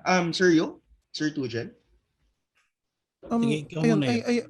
I agree with Miss Portia nga na yung kumbaga having a level ground na ito dapat tayo lahat. Kasi kailangan din ng teachers ng tulong from the parents and the students eh. For this to work, hindi lang siya one side eh. Hindi siya two-way, three-way na siya talaga. So, I think one thing na nakikita kong mahalaga na papel ng parents sa learning sa online modality or sa blended learning modality is yung support, yung pag-support nila sa mga anak nila. Kasi it's really tougher lalo na for those na nasa screen or yung yun nga na gagawa ng, kasi yun yung isa sa mga nakita ko na yung naramdaman ng students eh, they really felt alone while working on their projects. So I think support system sa bahay mas yun pinaka-importante during this modality. Yan po. Thank you, Sir Yo. Sige po, Sir Tujel. Ako, I'll be speaking as a parent. No? Bilang isang magulang, yung aking anak ay nag-online learning din. No? At well, sa DLSU siya na senior high. Pero ang kaganda, ibabahagi ko lang yung mga magandang ginawa nila ron na in terms of communication ng kanilang mga advisors at teachers, yung constant yung communication sa akin. So I would be notified kung may mga kailangan gawin, mga activities. And for me as a parent, okay na yun. Minsan nga nagigilty ako. Masyado akong busy, hindi ka nakaka-respond kagad. Pero makita mo yung proactive support ng kanilang advisors at mga support group doon sa school ay Yun, very, very active sila. So sa akin, importante yun. Dito sa Benilde, marami tayong ganyan. No? Kayo, CIE, very much involved kayo sa mga parents. Yung ating counseling center. Tapos meron din tayong ano yun yung BPA ba? BPA ang tawag doon? Or BPA. So maganda i-engage din natin sila on how uh, to craft certain activities or even policies that will engage the parents as well. No? I-involve natin sila kasi ako gusto ko yung ganong ginagawa nung ako yung parent.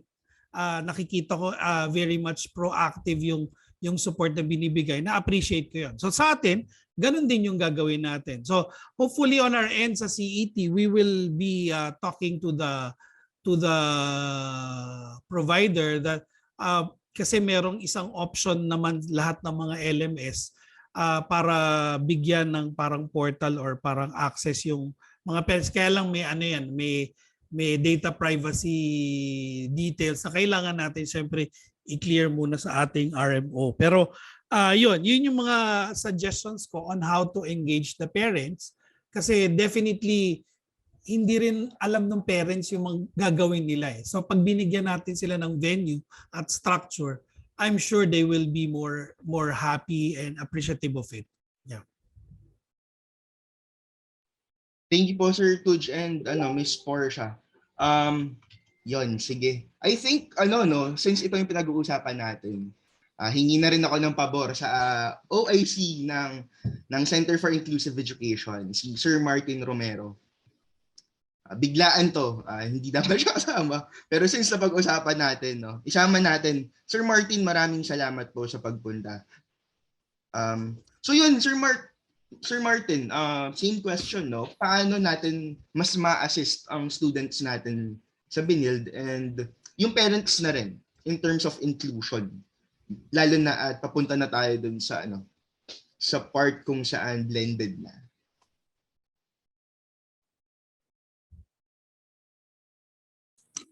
Hello? Okay na ba? Alright. Yes, okay na, Sir Martin. Thank Sorry, you. kanina ayaw ko unmute eh. Lumalabas siya na bawal daw ako mag-unmute. So anyway, alright. So for the faculty po, we do provide one-on-one consultation for the faculty. So if let's say you have certain students in your class na may condition, we provide one-on-one consultation kung paano po ba sila i-handle basically, because even though they have the same conditions, so let's say student A and B, they both have autism. The problem with that one po kasi, even though they have the same condition, may different manifestations po kasi sila. So what we do now in CIE is since nag-evolve din po kami dahil nga nagsilabasan yung ibang concerns doon nag-pandemic, what we do now is we provide one-on-one consultation. So we explain to the professors kung ano yung condition ni student, kung ano yung manifestation ng behavior niya, kung paano siya tulungan inside the classroom. And in some cases, we also provide yung necessary information ng parents, ng students, kasi most of the time naman, especially the difficult cases, very hands-on yung parents. So they have input. So malaking factor yon when it comes to dealing with certain students, yung input ng parents. Kasi some of them, buong buhay na nila kasama yung students. So they know ano yung pwedeng gawin. So nabibigay namin yon sa professors. Kaya for right now, sa mga professors po na may handle ng students this term and sa succeeding terms sa Benilde, don't worry po. Pwede po kayo humingi ng tulong sa amin. We can set a consultation, one-on-one po ito. Explain po namin sa'yo. We'll give you a case case-to-case na po talaga ngayon. Before po kasi we just provide the necessary information. Sadly, hindi na siya enough kasi yun nga, nag-iiba na rin yung challenges. So ito po yung adjustment namin. That's why pwede po natin gawin yan. So for the professors here, especially yung mga taga Benilde, pwede po kayo lumapit sa amin or kami na po mismo yung lumalapit kasi especially, at least in my case, kasi nag-handle po ako ng estudyante. Pag alam ko difficult case si student, nag-i-email na ako agad for a meeting. Hindi explain ko na para para maiwasan na. Parang ganun po. So may ganun na po kami. So kaya po case to case lang po talaga. May mga generic na pwedeng gawin. Pero better po talaga if ma-explain sa inyo kung ano yung specific case needs ni certain student. So if general, yung mga webinars po namin, we provide webinars, we provide sensitivity trainings. Meron po kami nun. So ito yung mga yung mga general things na pwede natin gawin to be sensitive. But if you want to receive specific ways to help certain students, dun po papasok yung mga one-on-one consultation. So may mga ganun po ang CIE. So kasama niyo po kami. We're an ally. So yun po. Sir Jens. Thank you, Sir Martin, dun sa pag-discuss. Nakakatuwa kasi moving forward talaga. And since before naman, the pre-pandemic times, teaching talaga ay collaboration between different units, no? So hindi lang yung mga nagtuturo, pati yung mga support, gaya namin sa CIP, student support kami. So, I have to ask this question na laging lumalabas even before pa nung hindi pa nagpa-pandemic, no? How can teachers find a good balance in being humane or being inclusive when teaching without it becoming spoon feeding? So ito yung parating paulit-ulit na tinatanong sa atin sa inclusion. And hindi na siya masyadong related sa post-pandemic or what, no? Kasi ano siya lagi siyang nangyayari and lagi siyang natatanong. So gusto kong malaman yung position nyo dito and yung opinion niyo as teachers, and of course si Sir Martin as part of the Center for Inclusive Education. Sino pong gusto mauna? Sige, ako ang una sasagot. Sir Tujan. Sagutin ko ng una yan. So, matagal na nang in-embrace ng Benilde yung hindi lang yung inclusion direction natin, pero yung learner-centered approach to teaching, no? And learning. At gusto ko ring klaruhin yung mga misconception sa learner-centered, no? So pag sinabi kasi nating learner-centered, hindi natin sinasabi na i-spoon feed mo yung bata, bebabyhin mo siya. Actually, it is more difficult. It's like parenting, no? Sa parenting, madaling sigawan, paluin yung anak mo dahil para pag pinalo mo matakot na, magtatanda na. That's the fastest way to enforce things, no? Pero kapag ginawa mo 'yon, kadikit nun sisirain mo yung self-esteem ng bata, maraming mga maapektuhan, no? Yung ganon. Now sa teaching ganon din. Hindi ko sinabing dapat wag ka mahigpit, ha. Iba yung wag ka mahigpit kaysa yung sa dahil tamad ka lang mag-enforce ng discipline, naninindak ka, sinisira mo yung self-esteem. Magkaiba 'yon, ha? Magkaiba 'yon. Iba yung firm ka, no? At assertive ka sa dapat gawin ng estudyante. Iba rin yung masyado kang agresibo at hindi ka nakikinig sa opinion ng estudyante. Magkaiba yan. So, ang learner-centered ay ganito. Kaya siya mas mahirap. Kung gagawa ako ng analogy, parang kang gagawa ng obstacle course. No? Obstacle course yan eh. So, ang learning environment parang obstacle course. Now, bago mo buksan yan para takbuhan ng mga estudyante, syempre, i-check mo muna yung parameters yan. Safe ba yan? Yung lahat ng mga nilagay mo, aakyatin yan. Titingnan mo yung parameters yan. Ngayon, kapag na-test mo na yan, dahil syempre, gagawin mo lahat yan. So, which is the most difficult thing to do? I-digitize mo yan. You will let them run on the course. Pero when everything is said and done, and the structure has been designed by you, no? You cannot run for the students themselves. They have to run on their own course doon sa ginawa mong structure. Kaya uulitin ko yung sinasabi kanina, no? So kahit ano pa man yung condition ng estudyante, when you teach the students to make their own choices, discern what's meaningful for them, Yun, mas mahirap yun para sa teacher, pero tinuturuan mong maging independent yung estudyante. Yun yung difference nung inclusive ka at yung learner-centered approach. Kesa yung sa teacher na diktador, ito lang ang tama, ito lang sundin nyo kasi alam ko yan. Dahil experience ko yan. Hindi ganun yung learner-centered. You will let them construct their own learning in a social context, but you have to create that environment, which is a more tedious thing to do. So, kung tatanungin, ano ba talaga? Ganun siya. Hindi siya madali. Yun. Thank you. Sure. Sige, Miss Portia. Thank you, Sir Tujo. Thank you, sir. From the presentation earlier that I gave, meron ako minention, like, how do we make our classrooms inclusive, or how personally I practice inclusion, or how I try to practice, I try, not perfect, I try to practice inclusion in my classroom. So one is building relationships. So how do you make it humane? You build relationships with your students. It's getting to know them getting to know you, these things, and it fosters openness in class. So it's humane that way, and you don't get to exclude anyone. So yung building relationships, it's for everyone in the class. Second was teaching, not differentiated, but teaching based on the strengths of the student. So your activities would cater to the different styles of learning of students. So that's second. And then the third one is showing that you care.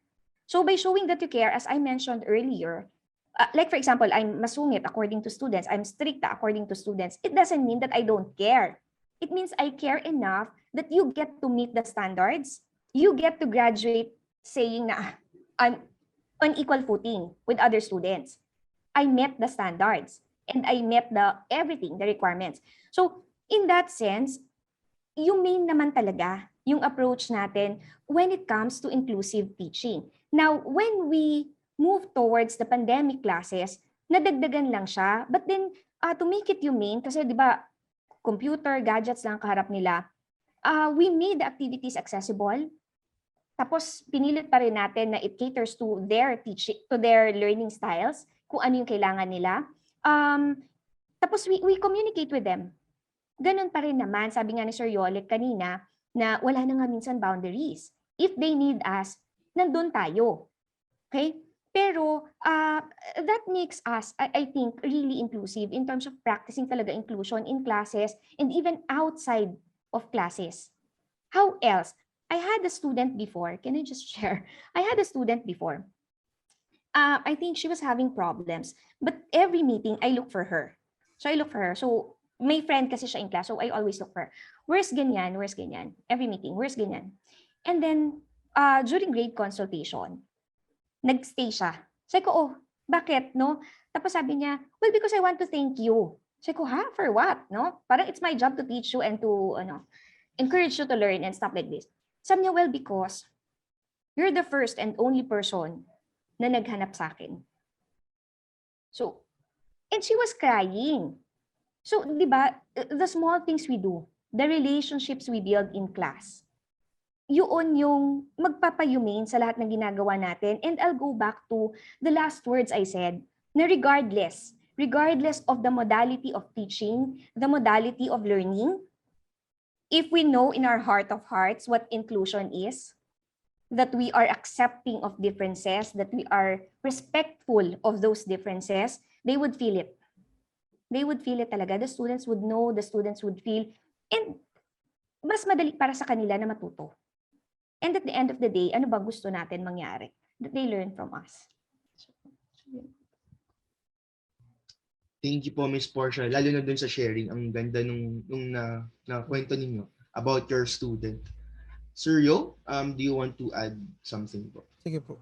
Alright, so siguro kasi it's siguro yung perception lang din na pagka-inclusive ka, ibibigay mo yung sagot, which is hindi naman. Actually, you're not giving the answers eh. You're just there helping them find the answers as well. So, gabay lang naman yung pagiging teachers talaga. And with that, ako kasi ang nakikita ko with inclusion, parang yun nga, pagiging tao, di ba pag tao ka, mabait ka, you should be nice to everyone, you should respect everyone. That's also the deal in classes.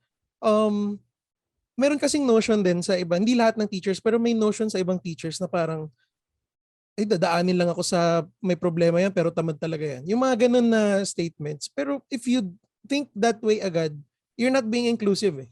Kasi nami-miss out mo yung kailangan talaga ng tulong. And you need to ask the right questions. Bakit ganun yung reaction niya? Bakit siya tamad or bakit siya wala sa class mo? There are certain reasons behind that eh, na you need to understand and you need to know to be more inclusive and to understand bakit nga niya ginagawa yon, anong reason, ba't nahihirap niya turuan.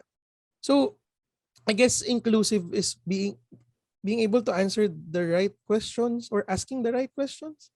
So kumbaga sa design thinking nga is kukunin mo yung needs, yung talagang deeper need nung nire-research mo. It's the same with the learners. Yun. So yun lang naman po. Thank you, Sir Yo. Sir Tudj, gusto niyong Yeah, magdagdag? magdagdag ako, Jebay, add ko yung sinabi ni Portia at ni Yolek. No? Sa ano kasi, sa teaching and learning aspect, no? May researchers have found no, sa Western world that coaching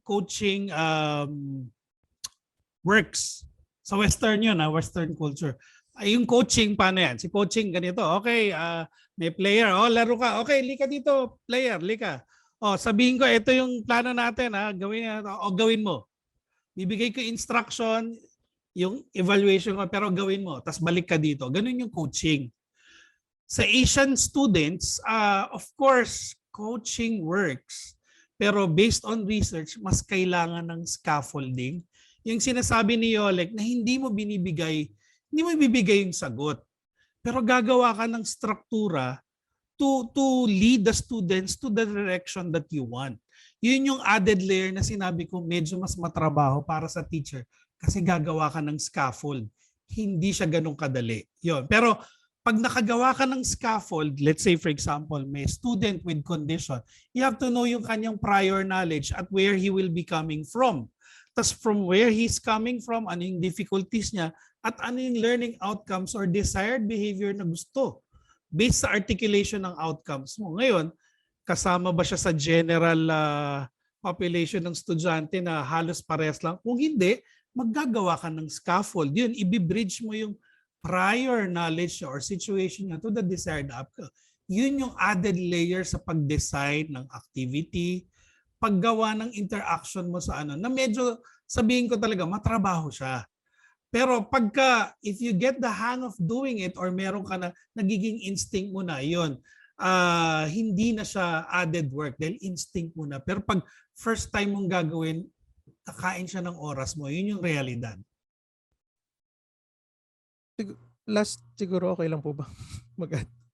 In terms of the online modality, yung paggawa ng module, lalo na sa amin sa animation, it's very process-based eh. Step 1, punang lapis. Step 2, mag-drawing. Ganun eh.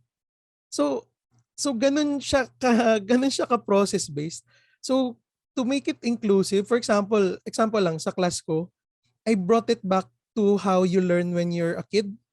So ginawa ko yung mga motion graphics lectures ko para siyang children's book. Can you help the character go to the other side? So parang ganun yung ginawa ko sa kanya. I think that's also part of being inclusive eh. Kasi mas binabawasan mo yung divide ng student dun sa inaaral niya by making it fun, making it interactive. So yun lang naman po. Thank you, Sir Yo and Sir Tujel. Sir Martin, kayo, I have to ask this. I'm sure maraming beses nyo na tong na-encounter, no? Yung the question of spoon feeding at saka yung nabanggit nga ni Sir Yo like kanina na ipasa na lang ba natin? Ano yung position nyo? I think I have to ask this nyo personally and ano yung stand ni CIE, or Center for Inclusive Education, about this?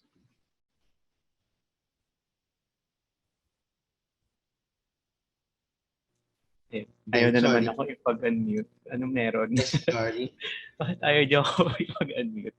Sorry, Sir Anyway, Martin. uh, anyway, personally, ako talaga, alam to ng mga professors na naka-work ko nung mga times na tinatanong nila about certain students. Lagi ko sinasabi is do not lower the standards.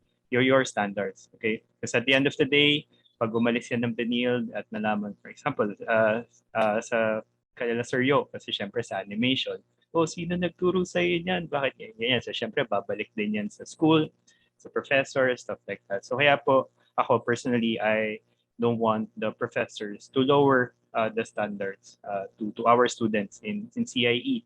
Kasi po, we do believe na part to ng barriers na ina-explain ni Sir Gemay sa yung framework na the fact na nakapasok sila sa Benilde, it shows na kaya nila.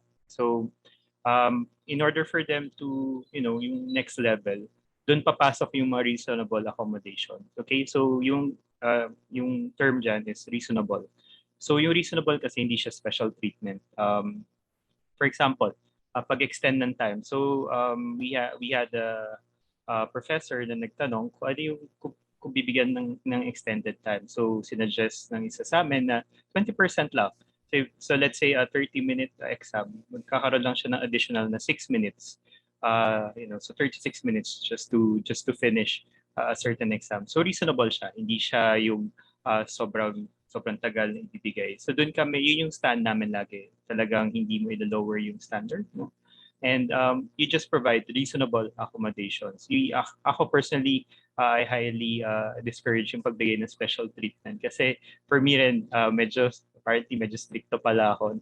Na-realize ko lang nung tumagal na ako sa CIE, medyo stricto na pala ako na ayoko rin na nabibaby yung mga students ko. Kasi I saw yung difficulties nila nung yung sa term na yun, and I feel like natitrain talaga sila. Pero alam mo yung training sa kanila, may alaga something like that. Yung hindi sila na-pressure, hindi sila nahihirapan sila, pero hindi sila yung parang nagka-crumble sa sobrang stress, sa sobrang pressure. So parang I think yun yung maganda sa mga professors sa Benilde kasi may care pa rin. Alam mong pinapahirapan nila kasi technically pine-prepare sila for sa hirap ng profession, but at the same time may care, may alaga so yun yung maganda sa mga professors sa Benilde na na-appreciate ko honestly kasi doon lumalabas yung pagka-fair nila sa lahat ng students, yung binibigyan nila ng importance yung challenges ng students namin, yung mga ganun. So yan, personally talaga, and I believe sa amin din sa learning support unit, talagang we discourage yung bigay ng special treatment and yung pag-lower ng standards. Kasi syempre, we want to make sure na talagang real world ready sila students when they graduate. Regardless of the condition, kung meron or wala. Kailangan ready sila. So, yeah. Sa Thank you, sir. animation, may Sige, term kami sir. dun eh. Sir Yo. Parang Sige, sorry. yung nakangiti kang nahihirapan, parang ganun yung concept sa kanya. Na alam mong mahirap yung tatahakin mo, pero instead na matakot ka, lalabanan mo siya. And the students are, kumbaga, confident na hindi sila papabayaan ng teachers nila. So I guess yun lang yung mahalaga sa amin. So, And thank you dun sa mga nabanggit nyo. Tama, hindi dapat sinuspoon feed, hindi dapat binababaan yung level of parang requirements kasi it would be a disservice to the student. Kasi makagraduate nga siya pero pagdating niya sa real world, mahirapan naman siya kasi hindi niya, kumbaga, hindi na practice yung mga dapat ma-practice and yung skills na dapat makuha ay hindi makuha. So, usog naman tayo sa isa pang question na actually follow-up question about the different methods. No? So, natanong dito na in all of the methods, is there still a maintenance of the so-called academic rigor while having the humane aspect or kapag inclusive ka? Kumbaga, may academic rigor pa ba? Pa-qualify, Na pa-qualify Gemma, yung academic rigor? Ano ibig Rigor. sabihin niya? Kasi baka magkakaiba ng interpretasyon. Sige, I think we have to ask sir through chat Deep. yung nagtanong Mm. kung ano yung kumbaga operational definition niya ng academic rigor. Mm. Sir, paki-chat na lang po. Then we'll go back to this question while waiting. Ay, sige po, Miss Portia. Okay, first and foremost, we're an academic institution. We have to have that academic rigor. Whatever modality we use, we have to have that because I tend to equate it with our passion for teaching, like the academic rigor. So how we teach, our passion, our gusto, our enthusiasm to teach. And regardless of the modality, if we have that, yun yung sinabi ni Sir Tujel kanina, na if you're a good teacher, then mamamagnify yon kung kahit anong modality ang gamitin mo. Tama ba ako, Sir Tujel? Di ba you mentioned it earlier? Tama. So it's the same thing. It's just finding the balance between having that humane aspect of not even the humane aspect. You're just inclusive. Hindi naman siya exclusive eh. You being inclusive and you practicing the academic rigor, your passion for teaching, your aim for that academic excellence, yung mga to, hindi naman siya dapat exclusive. So pwede naman siyang magkasama in the way we teach because when we talk of inclusive, we're talking of all our students naman. It's not as if we're giving special treatment to others and the others na iiwan. That's not inclusive at all. So yes, na-maintain natin ang academic rigor natin while being inclusive. I think, again, we'll go back to set yung standards natin. We have non-negotiables. We have things that we can compromise. We can be flexible with deadlines, at least some. Hindi yung towards the end talaga. Yeah. But that's being humane, that's being inclusive. That doesn't mean nawawala yung academic rigor mo. That's what I think po. Yun lang yung tingin ko doon. Na it's there. When you're passionate about teaching, it's always there.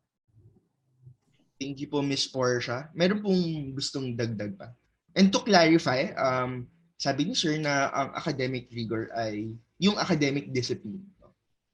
He wants to know or he wants to see the balance, no? Yung pagiging inclusive and yung academic rigor. And I think nasagot naman ni Miss Portia.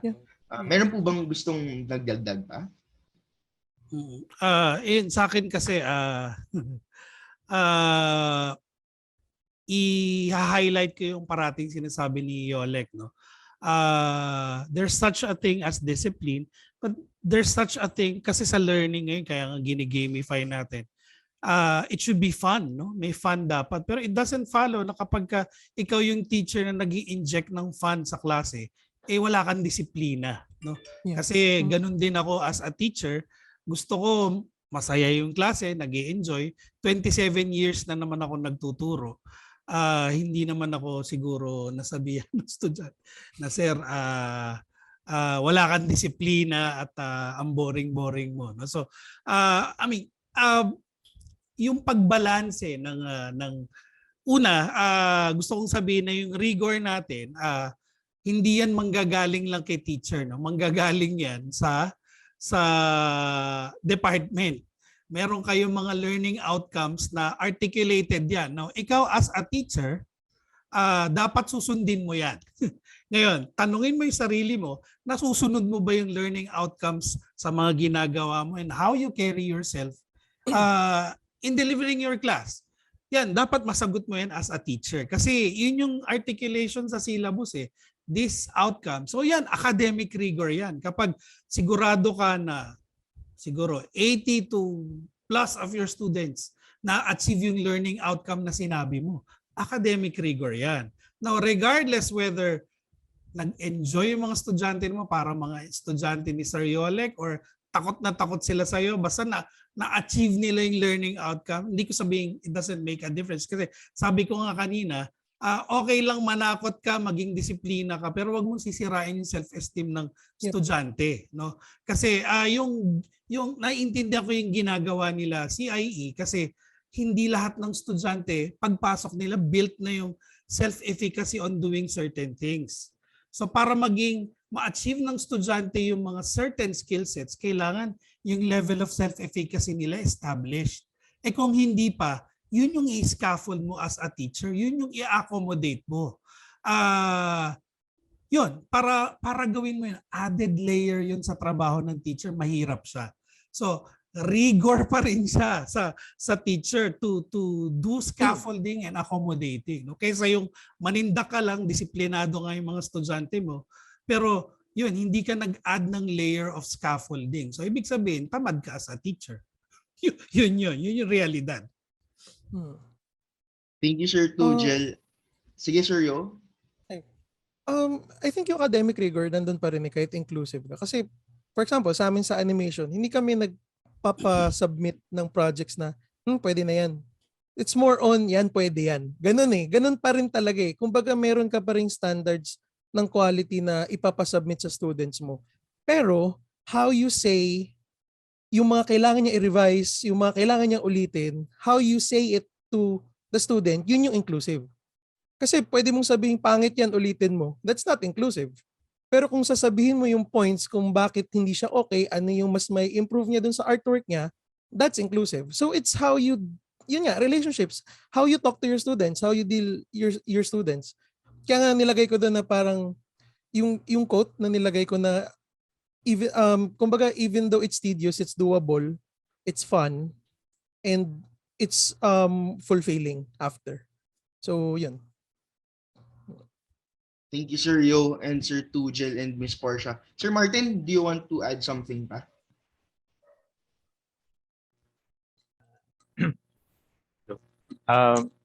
Okay. Okay na. Okay na ako dyan.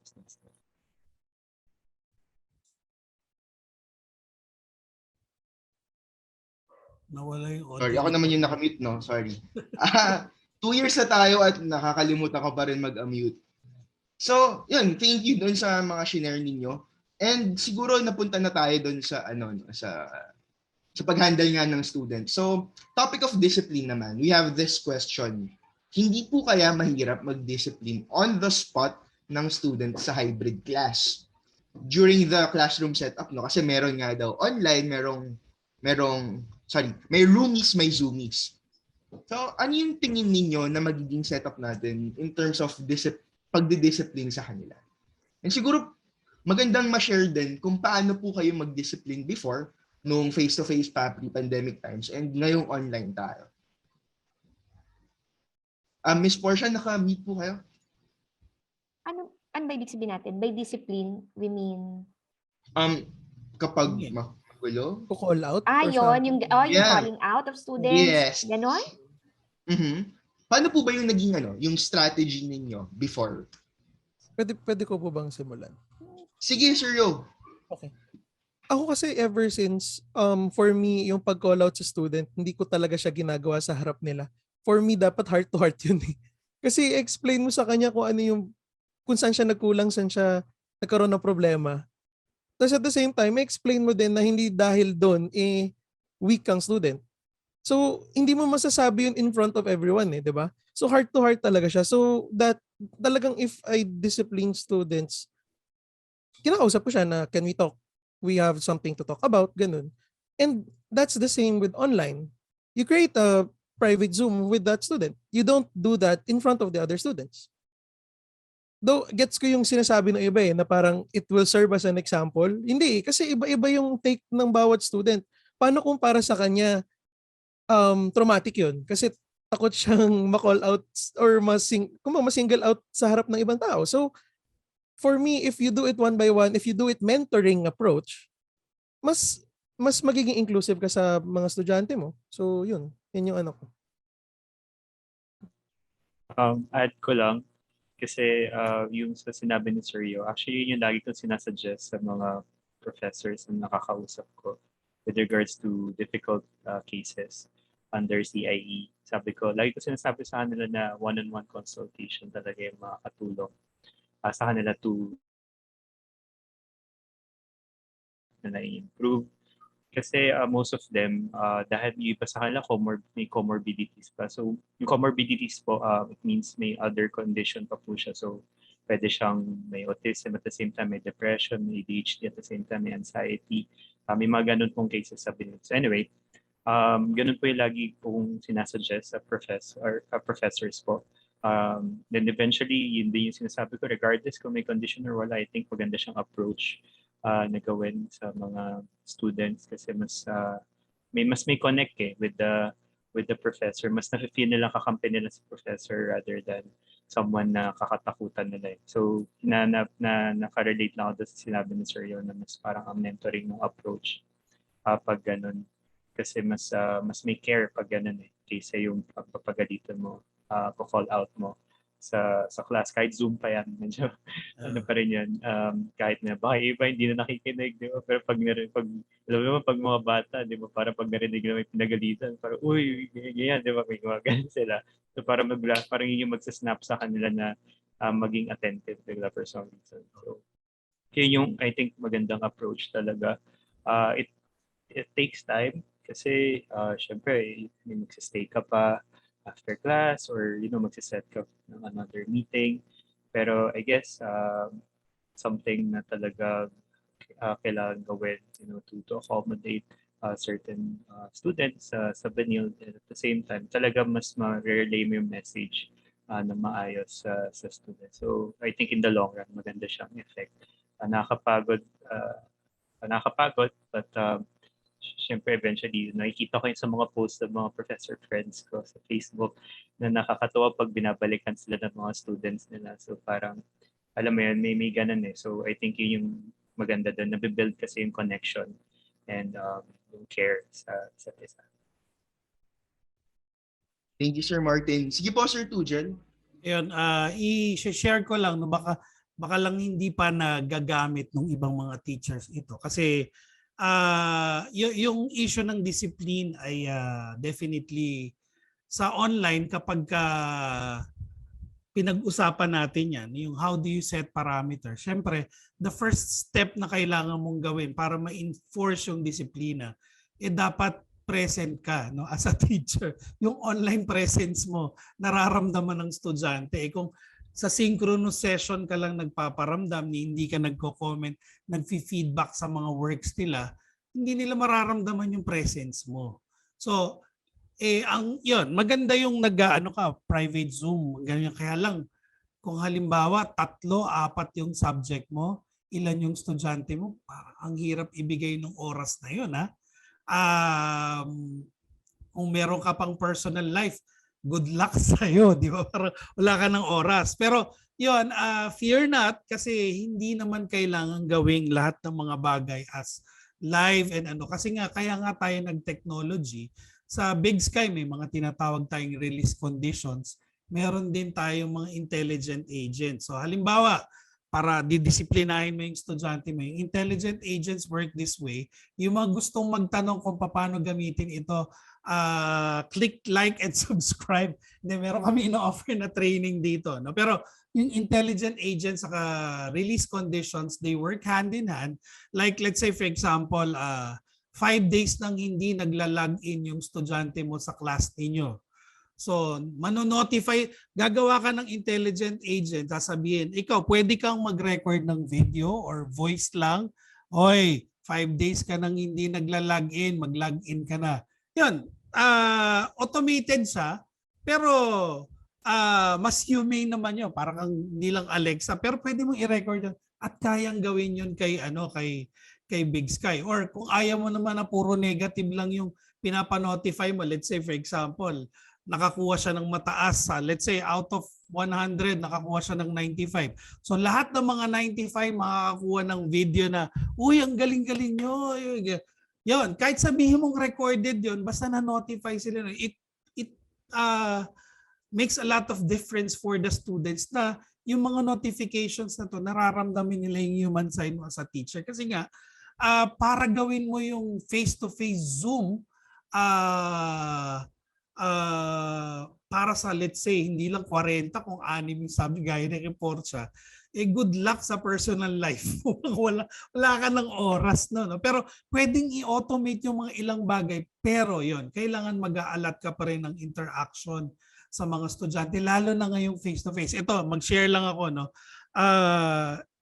I was waiting for my youngest, yung aking daughter sa DLSU. So tumambay ako sa sa Starbucks, no, habang hinihintay ko matapos yung event nila. So dahil nag-Starbucks ako, syempre order ka ng kape, tas caramel macchiato for Tugel. Siguro narinig nung dalawang estudyante ko yung pangalan na Tugel. Parang, huy, si Sir Tugel yun. Ngayon lang natin siya lumapit sila sa akin dun mismo sa Starbucks, no. Sir Tugel, ako po si ganyan, si Mark. Estudyante niyo po ako nung first term. Totoong tao po ako. Alam mo yun, may mga ganong interaction. So, yung presence mo, yung disiplina, importante siya. Pero importante maramdaman ng estudyante yung presence. No? So, ngayon pa-transition tayo sa face-to-face. Yun yung mga kailangan nating i-navigate. How will we make our presence more meaningful both for our face-to-face students and online students? Kasi kasama yan ng disiplina. Yun lang. Thank you po, Sir Tujan. Miss Portia, may gusto po kayo idagdag? Nag-isip kasi ako ng time na kailangan ko sila i-call out during Zoom. Parang wala. Parang we'd always go back to, before I start the class, I remind them of yung syllabus, the rules and the policies. We have classroom policies which I flash before the start of the class, so I don't need to call them out. Tsaka lagi naman silang naka-mute, so walang magulo, unlike nung face-to-face. Nung face-to-face talaga ang lilikot, ang gugulo. But in Zoom, ako pa yung namimiss ko na nag-iingay sila. So, I guess in terms of discipline, submissions. Submissions talaga yung pinaka-problematic. So, how are they going to discipline themselves when it comes to submitting on time, meeting requirements and stuff like that? We have classroom. Yun nga, pina-flash yung classroom policies every meeting. And then reminders in Big Sky when we do newsfeed, activity feed, for those of you na hindi pa nagsasubmit, so you don't have to name names. So for those of you who haven't submitted, pero yung marami na masyado, I email them individually. Yung marami nang masyadong hindi na sasubmit or hindi nag-attend ng classes, then individual ang email. So I think in terms of disciplining them, walang masyadong mapapahiyang magaganap. Kasi in class talaga, di ba, pag nag-iingay, ang ingay nyo. So yun, pero dito, wala akong masyadong. Yun lang. Thank you po, Miss Portia. Siguro last question na, no, para matapos natin. Two-part question siya. Number one, paano kayo nagbago as an educator during this pandemic? Ano yung, 'di ba? Ang showbiz ng tanong. Pero ano yung nagbago sa inyo at paano kayo nabago ng pandemic na to as an educator? And of course, ano yung kumbaga final message ninyo para sa mga nanonood sa atin ngayon?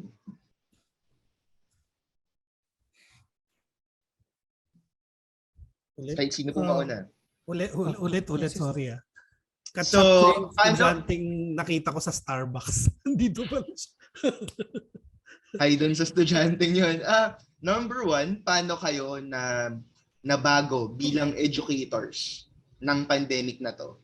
And syempre, parting words, ano yung final message ninyo para sa participants natin ngayong hapon?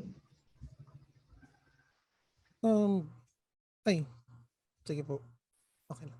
Okay, so una nung pre-pandemic, akala ko may empathy na ako. Tapos nung nag-pandemic na setup, na-realize ko na mas kailangan ko pang maging empathetic sa students. So, I guess, yun yung pinaka sa akin eh. Sa buong pagtuturo ko, yung pasensya yung pinaka naituro sa akin ng pagtuturo eh. So, hanggang ngayon naman yun pa rin. At yun yung sinabi ko nga kanina na I understood na hindi ko kailangan alam lahat. So, I learned to embrace that, na I have things that I don't know. And I am happy that I don't know those things because it's an opportunity to learn. So yeah. And then siguro parting words,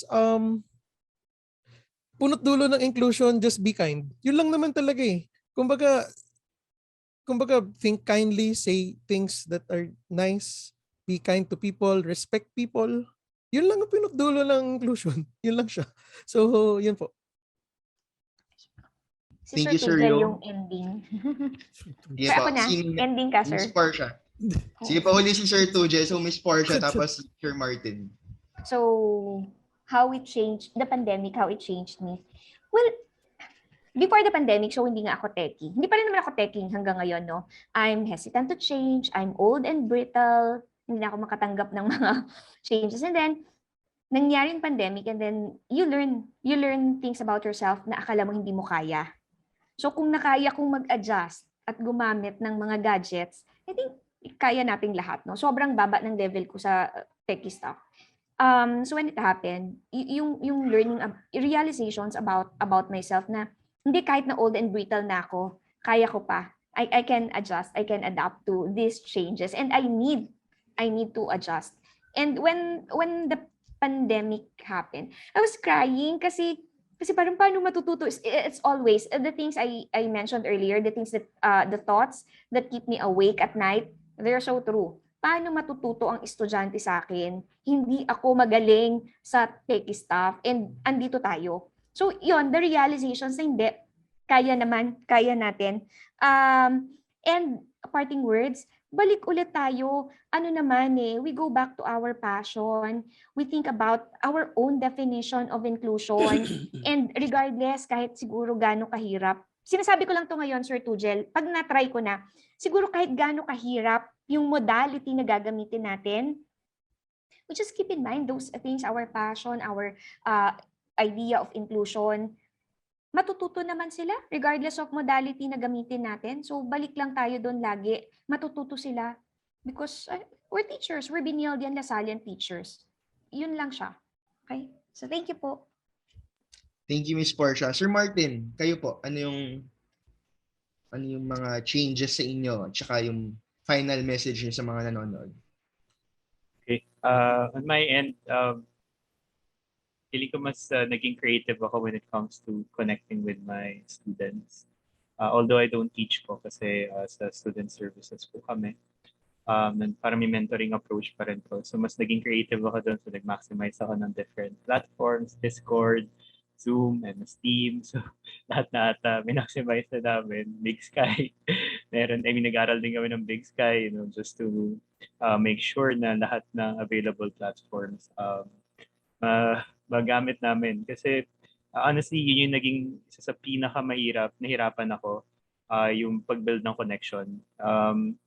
Kasi engage sila pagkausap mo. Pero parang after nun unlike before na pag after mo kumuusap, tumatambay sila sa office namin. So meron pa rin, may iba pa rin connection yun nandun Ngayon kasi mahirap na. So kaya naging creative kami, gumawa kami ng Discord server na parang kapares ng Discord server nila Sir Yo, na 11th floor, kami naman virtual CIE. So parang CIE office din siya. So parang we just let them, na tumambay doon. Para kami rin, tatambay din kami doon. Kasi niniwala kasi talaga ako sa connection, especially now sa pandemic. Yun talaga yung nawala. So yun yung, I think, isa sa biggest change sa akin brought by the pandemic. Talagang ginawa niyo akong maging creative in terms of mag-connect sa tao kasi yun yung talaga yung nature ng job kailangan mo mag-connect So nandiyan iba kong mga students, they know about it, part sila doon, kikinig kami music, naglalaro kami ng games, yung mga ganun. Lahat ng pwede mong gawin just to connect with them. Yan ginagawa namin. Parting words later na lang sa closing remarks. Masabi ko na Thank you, Sir Martin. And syempre, Sir Tugel. Okay. Paano ako nabago ng COVID? Well, nung COVID, ng pandemic, una kasi nagka-COVID ako. Nung kasagsagan nito, nung wala pang vaccine, nung mga August 2020 siya. Tapos wala pa rin, yung remdesivir na gamot, trial drug pa lang siya.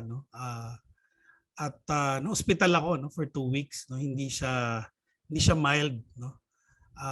Tapos kasabay mo yung ilang kaibigan mo na na-hospital, tapos mababalitaan mo habang nasa hospital ka pa na they didn't make it. So yun yung mga bagay na talagang nakakapago. Bakit ko sinishare to? Kasi nung nagtitrain tayo sa transition ng buong community ng Benilde, parang naka-adrenaline mode na ako hindi ko iniisip yung sarili kong kapakanan, para lang maitawid natin, tas all of a sudden, tinamaan ka, tas tigil lahat yung mundo mo. No? So, sa kagustuhan nating ma-accommodate lahat, matulungan lahat, dapat isaalang-alang din natin yung sarili nating well-being kasi hindi natin mas sustain yung ganitong inspiration as a community kung lahat tayo mauubos at bibigay. No? Isa yon sa mga naramdaman ko nung kasagsagan ng pandemic. Right after that shed training we gave, it's a nationwide training na 1 week, yun masama na yung pakiramdam ko no, no? So tapos adrenaline na lang, tapos bumigay, tapos yun, no, 2 weeks ako na hospitalized. Pasalamat ko na lang hindi nahawa yung aking pamilya. Sa yabang kong to, ako pala yung pinakamahina ang resistensya sa amin. Alam mo yun? So, yun. So, yun yung nabago sa akin na everything right now, mas nabago yung pananaw ko sa pagtuturo sa buhay kasi parang I treat everything as parang second life na to. No? Dahil swertehan, no?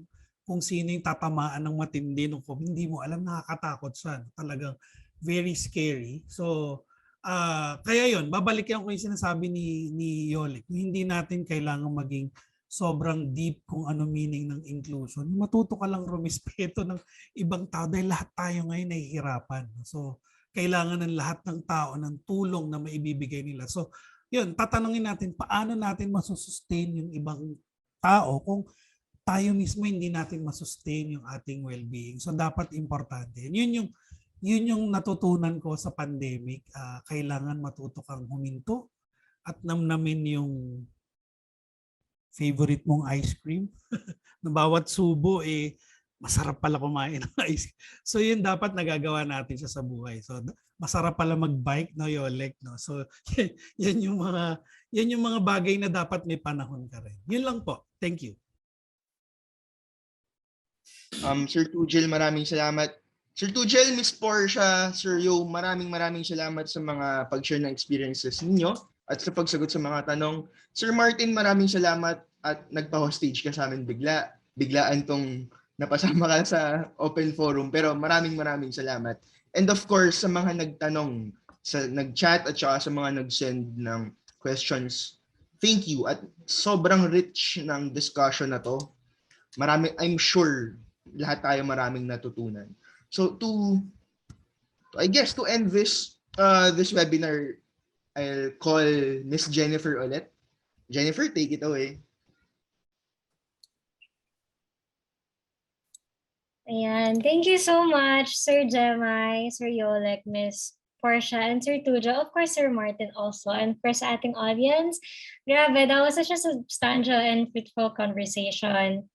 Ang dami kong matutunan and I'm sure everybody here, ang daming like na provoke na thoughts ganun for today's discussion. So, before we end, I would just like to invite Sir Martin Romero, OIC Director and Learning Support Unit Case Manager of the Center for Inclusive Education, to present the Certificate of Appreciation to our guest speakers, a quick photo of, and wrap us up.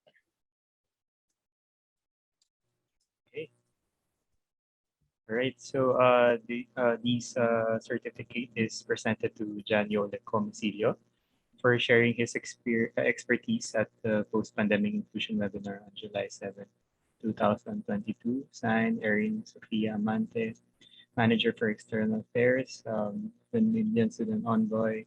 Signed, Martin Cyrus Romero, OIC Director, Center for Inclusive Education. So, Sir Yolek, maraming salamat po for sharing your expertise. I think photo of with Sir Yolek and Jennifer for later na. Yes, sir. Ready lang po kayo. Okay. Hold on a second, sir. I'll just spotlight, sir. Okay.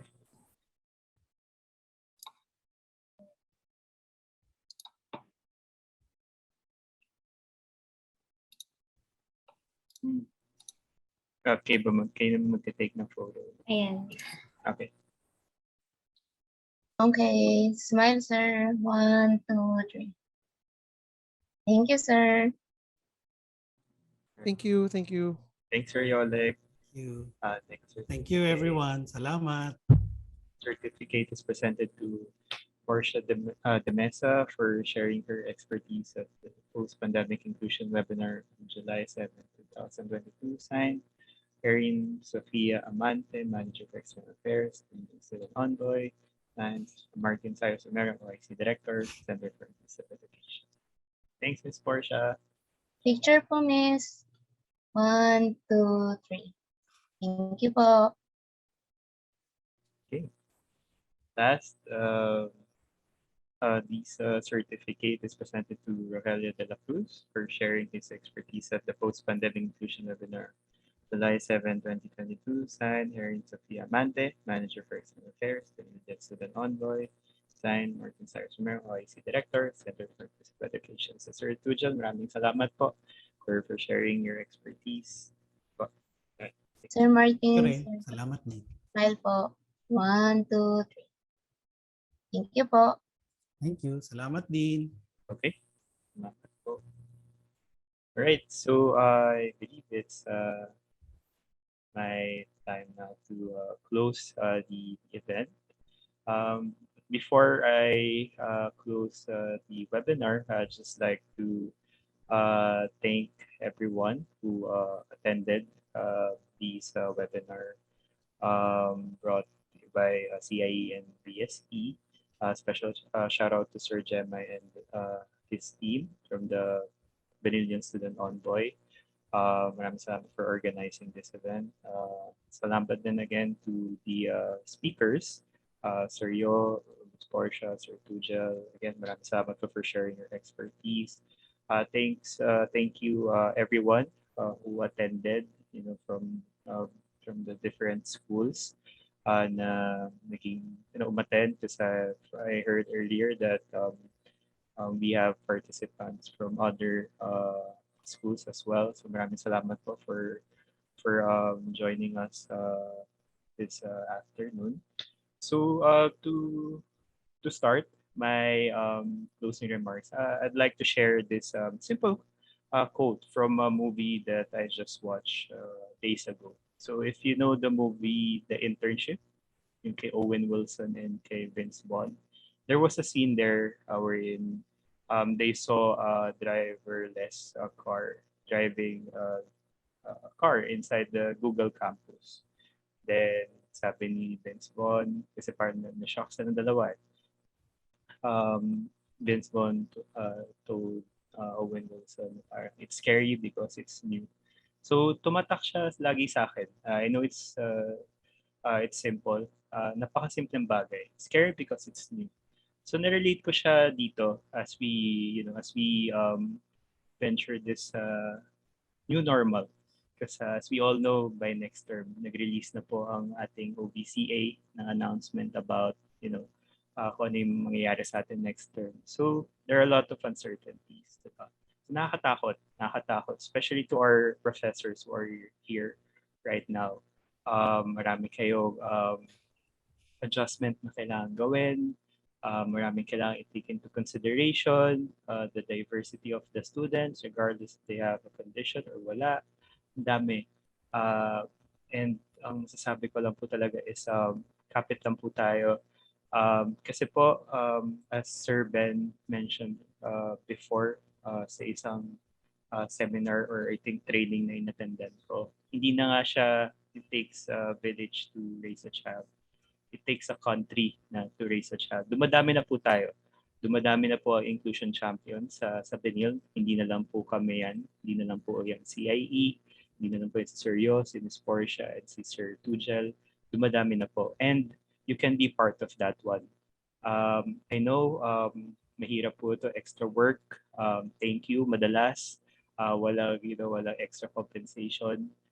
But like yung sabi ko po kanina, yung nabibigay natin tulong sa mga students natin, yun yung something na we will cherish once na bumalik na sa Benilde, once na makita natin sila mag-succeed in life. So kaya po, like ko lang sinasabi sa mga teachers na lagi lang kami nandito. We're your ally. So actually, yung parting words ko na gusto ko sana sabihin earlier, but sabi ko, hintayin ko na lang yung closing remarks. Like ko sinasabi sa mga professors or at least sa mga tao na nakaka-work namin, we're your ally. Kakampi niyo po kami. Nandito kami to help you, to assist you, um, to make sure na equipped kayo. Huwag na po kayo mahiya. Kasi again, lagi lang po kami nandito and ready po kami tulungan kayo. Kasi ginagawa rin po namin yung part to make sure that we're well equipped as well. Para rin po at the end of the day, hindi po kayo mahihirapan. Pag dumating na po yung time na meron na po kayong students or meron na po kayong workmate na may condition. So again, to everyone, maraming salamat po for joining us this afternoon. I hope this won't be the last time I'll see you guys sa aming mga webinars. Marami pa po to, although patapos po yung school year, but we'll have a lot more webinars. So may mga sensitivity trainings din po kami.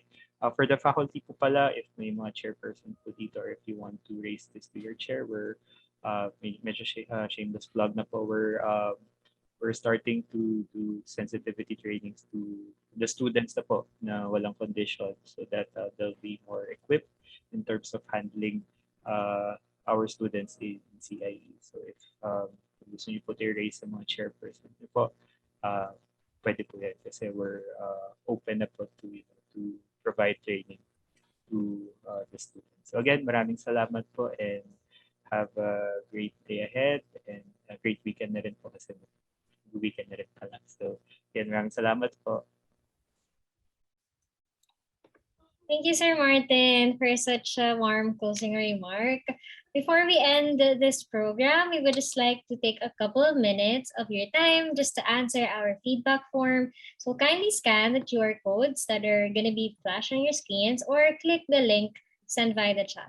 So we'd really appreciate it if you could answer our feedback form. So yeah, let's just take a couple of minutes for this one. Thank you.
So ayan, once again, we'd like to thank Sir Yolek, Ms. Portia, and Sir Tujo for their meaningful discussion and inspiring messages for our participants.